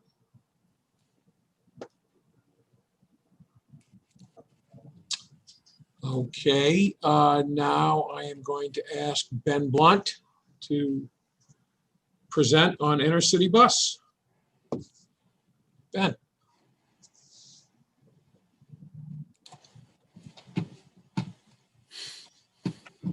All right, am I coming across here? Are you seeing my screen? We got you. Okay, very good. Well, first of all, it's my distinct pleasure to bring up the rear here.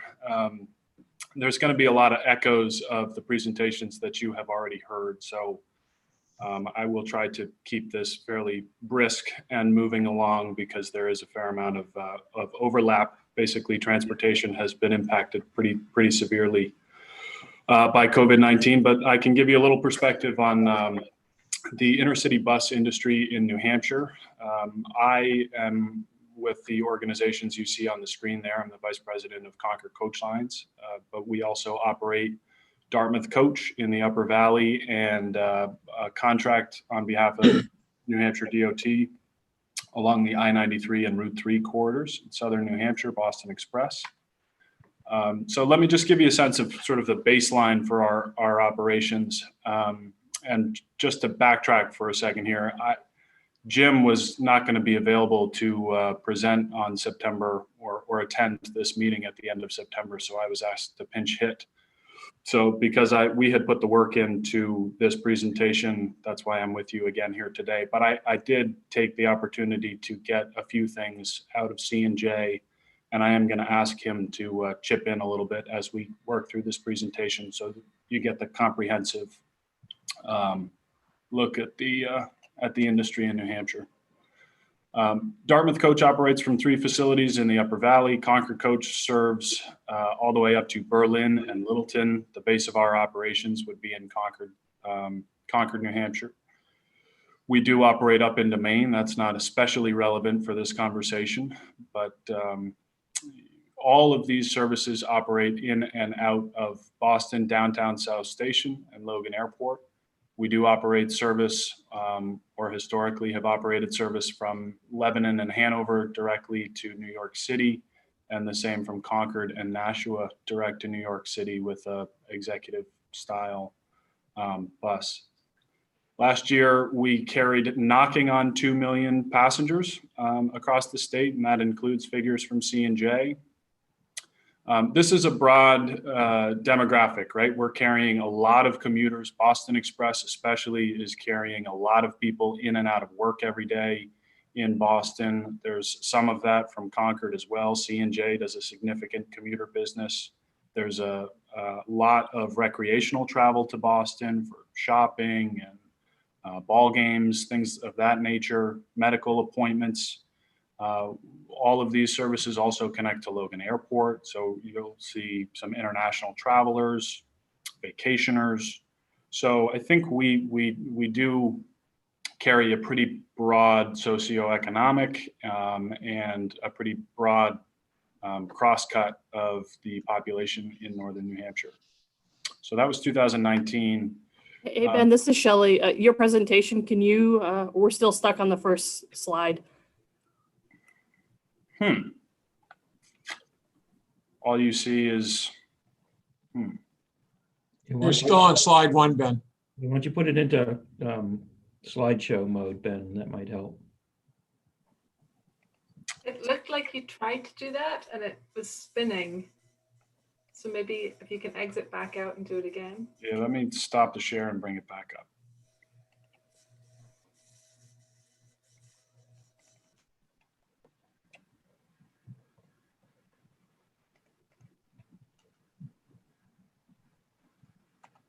Still on one. Still on one.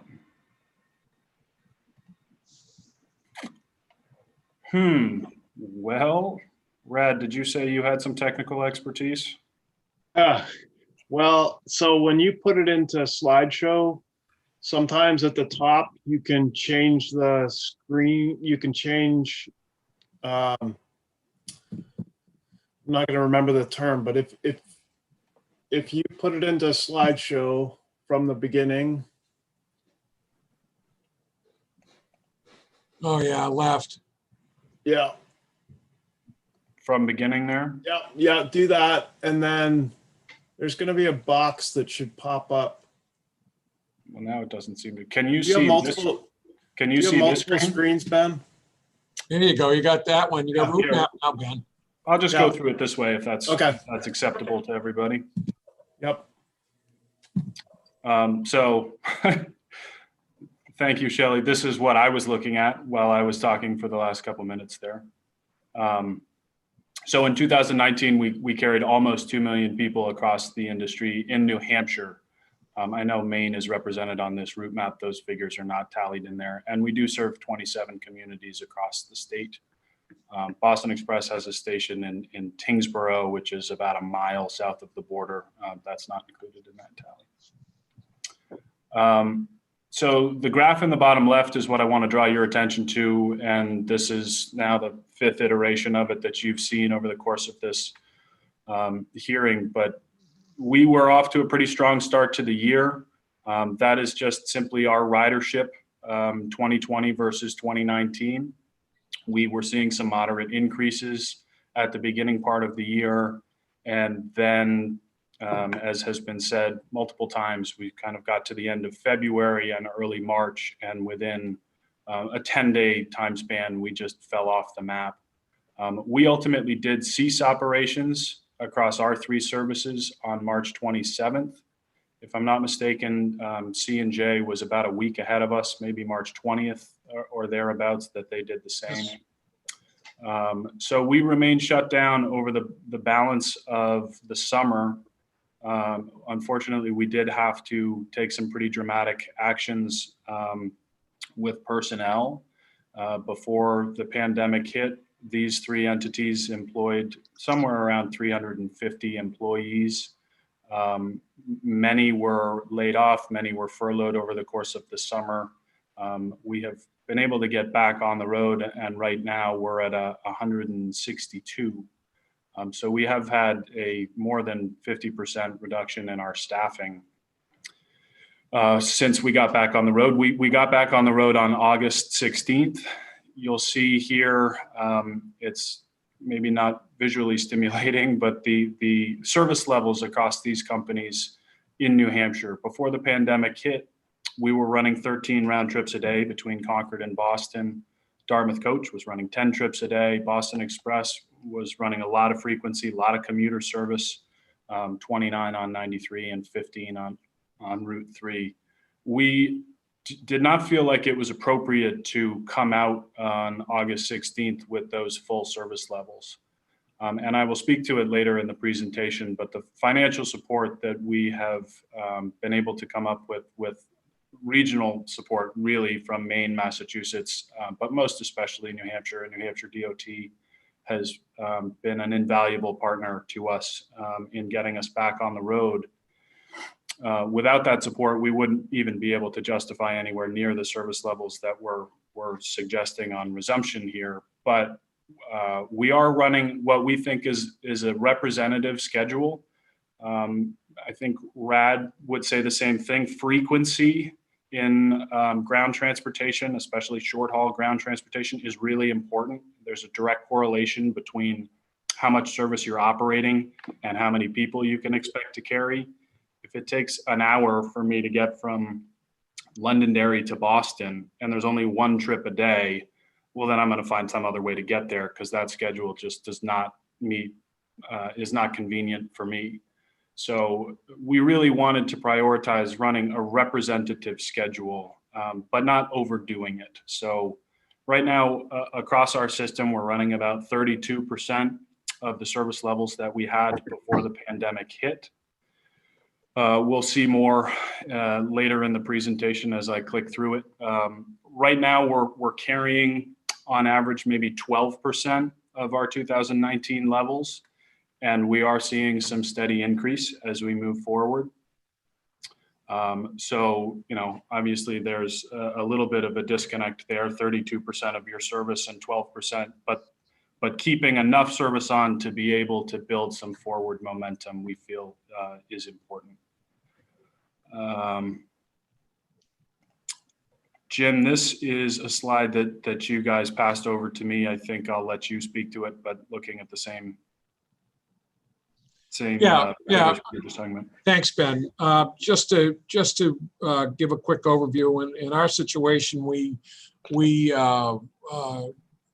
suspended service on March 21st of this year. Prior to the pandemic, our growth for the first 2 months as compared to 2018 was about 10%. And it was growing in all markets, growing in Boston and Logan Airport and New York City.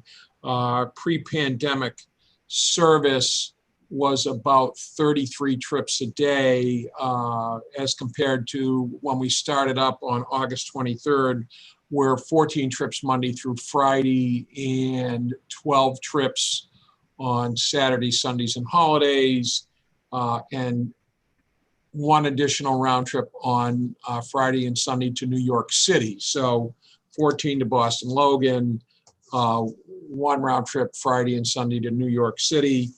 Our pre-employment was about 145 full and part-time employees, and we are at 56 today. So we've seen a dramatic decline in employees and certainly in the level of service we provided. To speak to Red and Ben's comments related to frequency, frequency is important.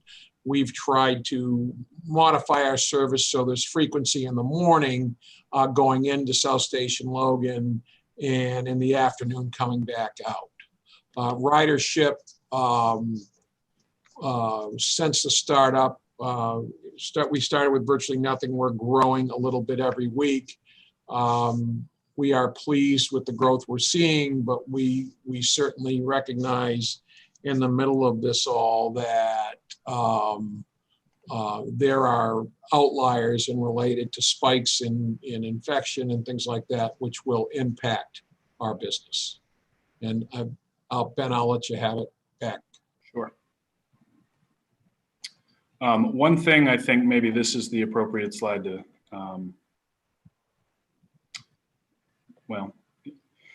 so this is our business. This is a little dated now through the end of September, but this is our business percentage of 2019 revenue. So sort of the same, or ridership, excuse me, sort of the same metric that we've been talking about. That line has continued. I would guess, as I said earlier, right now we're averaging about 12%, so it has continued to tick up. I will say across the industry, the bus business has gotten very little support, really no support from the federal government. It's an industry that's made up of about 3,000, mostly very small companies that have not gotten any support. And ridership across the country, many companies are still shut down. But what we're seeing across the country is that the rural operations appear to be doing a little bit better than the urban operations. People tend to be fleeing cities and going to rural areas. We've seen some of that ourselves in looking at this graph here.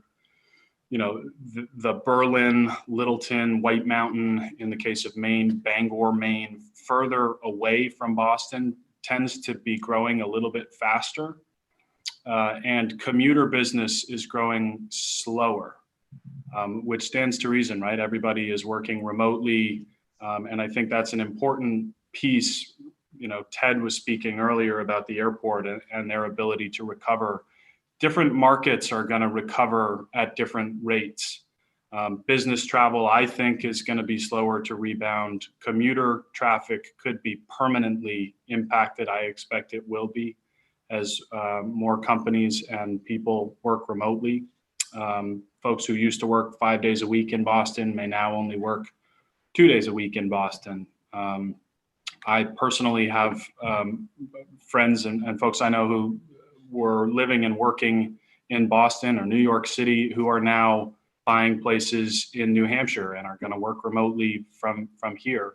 We've seen that in the real estate values around here, right? So commuter traffic, I do think, will be permanently impacted. I think international travel is going to be slower to come back than, say, recreational travel, which I think vacationers, domestic vacation travel, I think will exceed 2019 levels potentially. You know, once you get to June of 21, once a vaccine starts working its way out, I think people will be anxious to get out of the cabin. So I just want to kind of highlight that this graph is representative of all of those different market segments, all of which are behaving differently, which I think is important to highlight. And to change gears a little bit, I started to talk about it, but the bus industry has not gotten any financial support at all, unlike airlines and some transit. I understand not all transit. So we are very fortunate for the partnership regionally that we have with New Hampshire and Maine and Massachusetts, because without those partnerships, we probably would not be able to justify running service for this level, which just gives us an opportunity to starting to build some forward momentum, get some people on the bus, and hopefully rebound with the rest of the economy and the travel sector, as opposed to just remaining shut down. Jim, I'm going to pull up your slide and you can add to that if you'd like.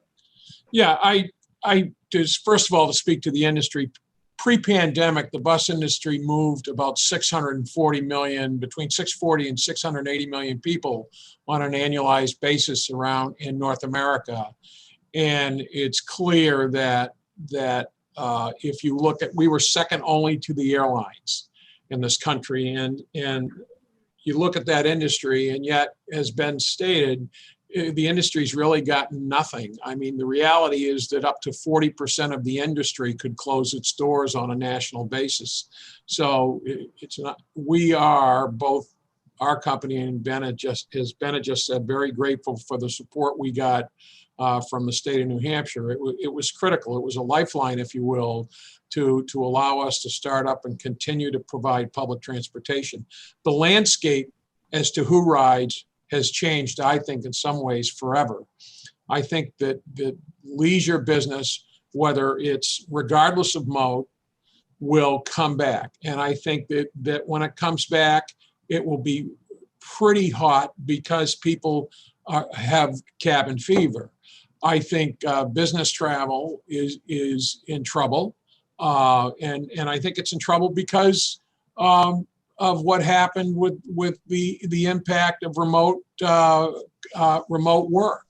And so you hear across the Northeast US that in the urban core that many companies are saying that, you know, this is work for us. We're not going to commute 4 days a week. We're going to have you come in 2 days a week. They're going to start sharing offices. They're going to start sharing desks, conference rooms. It's going to be the new way to do business. And so I think whether it flies or whether it runs on rails or whether it runs on asphalt, people are going to get to work differently, work remotely more, and that will be a permanent change. When it comes back, who knows? We don't have a crystal ball. I think the potential for it to start to rebound and get strong is sometime next summer, but I think it could take a couple of 3 years to get back to some measure of where we were pre-pandemic, but that will be through a combination of growth in other markets and natural growth in the use of alternative transportation. Do you want to add anything relating to your business that I haven't already said here, Jim? I mean, you can see where we were and where we've gone. I mean, we were impacted severely, and we were impacted in all sectors. It as I stated earlier, it continues to limp along slowly, and we are hopeful that it will continue to grow and that we can get through it. You can see our ridership by location and what it looks like now versus what it was before. And again, we're hopeful.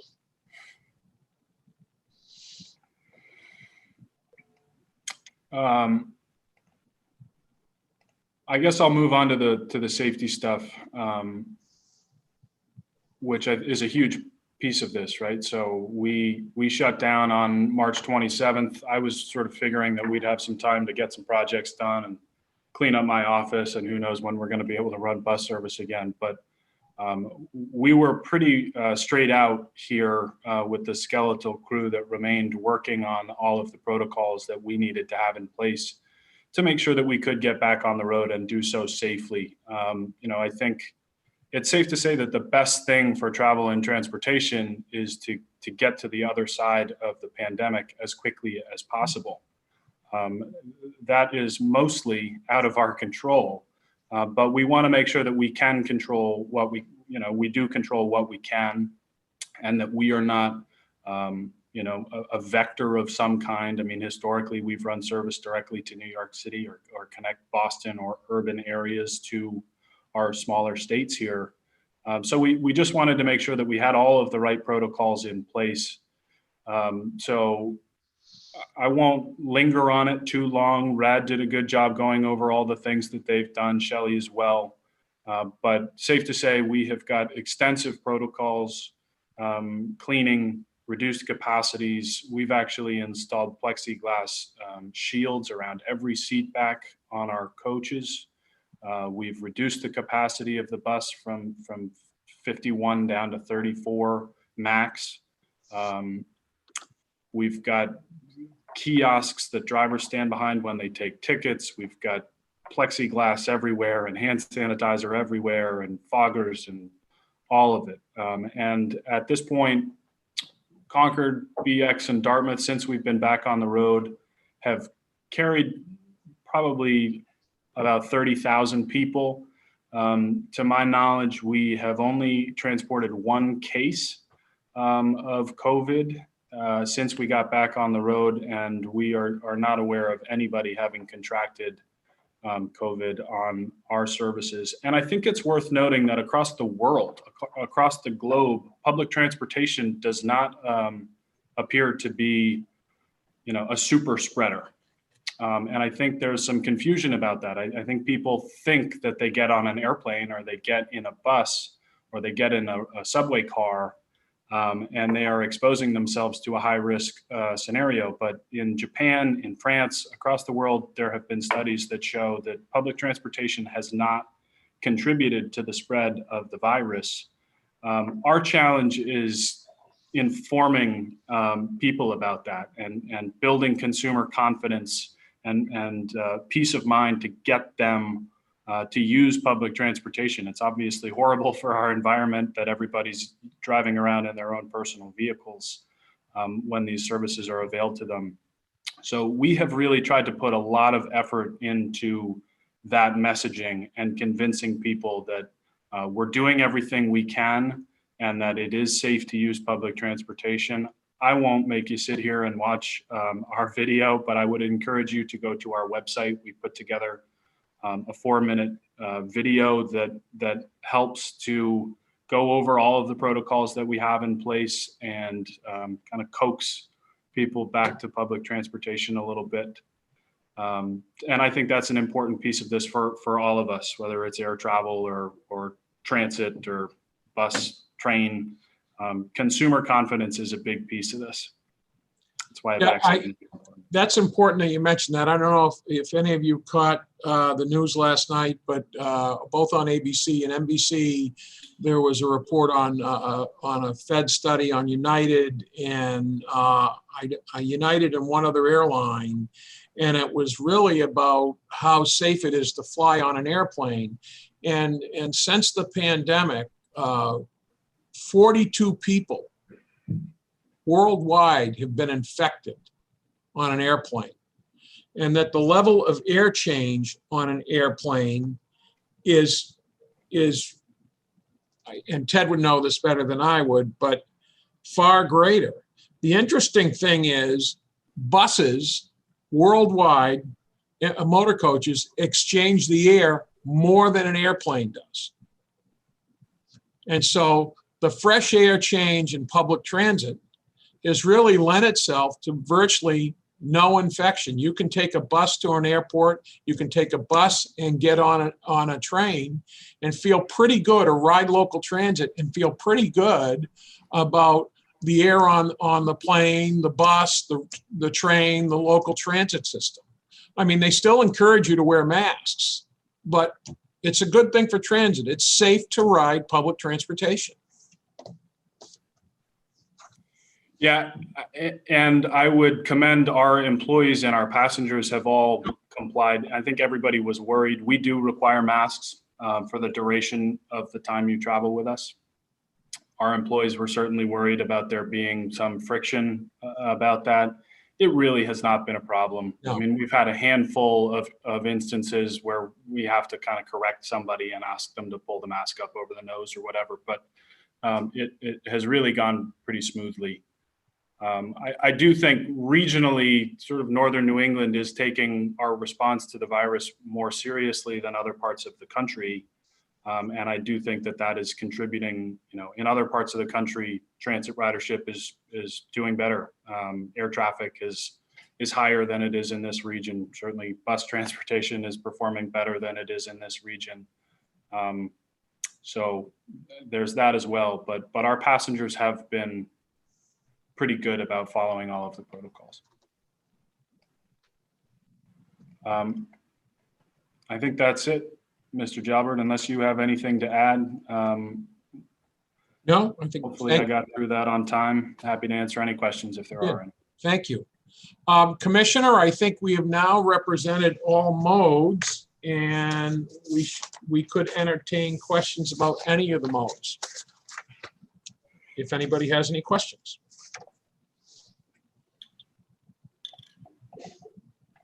I will correct you, Mr. Jalbert. We have not talked about all modes. We have talked about the modes that were scheduled for today.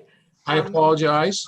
We started this discussion and we felt it was important to brief out on the impacts to aeronautics and public transportation first, because they felt the impacts immediately when COVID-19 struck. We have not talked yet about highways, and that was not scheduled for today. But my suggestion would be that we would do a presentation at a subsequent meeting on the impact to our highway system. We are very pleased at New Hampshire DOT. We have fortunately had no employees test positive for COVID-19, despite the fact that we were considered essential and have worked all the way through the pandemic. And the timing was such that our construction season was essentially predetermined. We'd already advertised and awarded a lot of our projects, so we continued business as usual. We did have to cut back our level of service in some areas, so I think that would warrant further discussion at an upcoming meeting.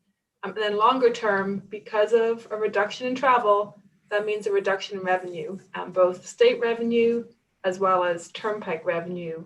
And then it would be good to update this group on what's happening at the federal level in terms of backstop for highways. We're very appreciative of the support that came for our airports and for our public transit agencies. We were disappointed that the private coach companies were not supported, but so far there's been nothing for highways. So I think to round the conversation out, it would be appropriate to have maybe 30 minutes on our next meeting agenda to just talk about the impact on the highway side of the house.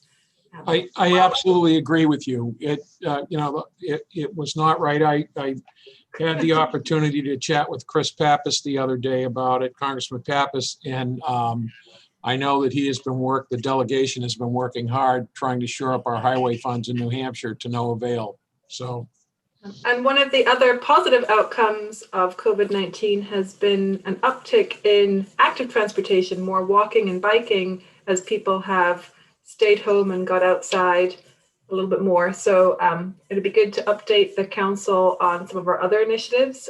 Pre-COVID, we were already working on a walking or a pedestrian and bicycle plan, as well as a statewide trail plan. So there are those types of initiatives that I think this group would benefit from discussing as well.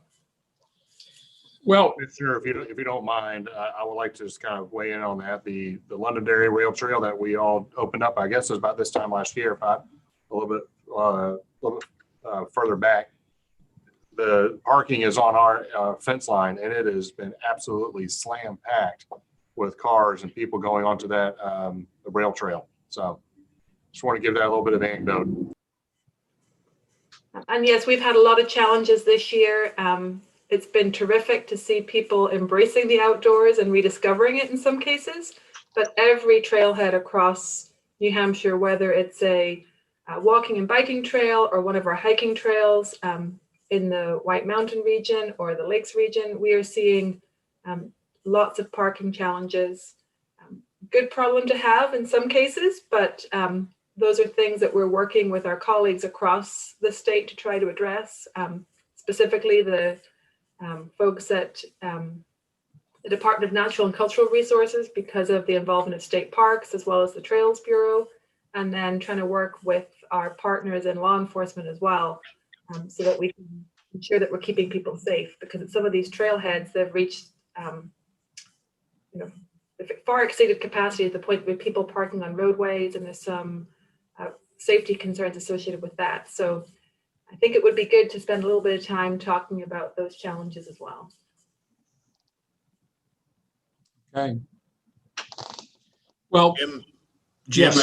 I would just note that I think we talked about it at the last meeting. The Transit X folks. I was just going to bring that up. Yeah, they are confirmed also to do a brief presentation.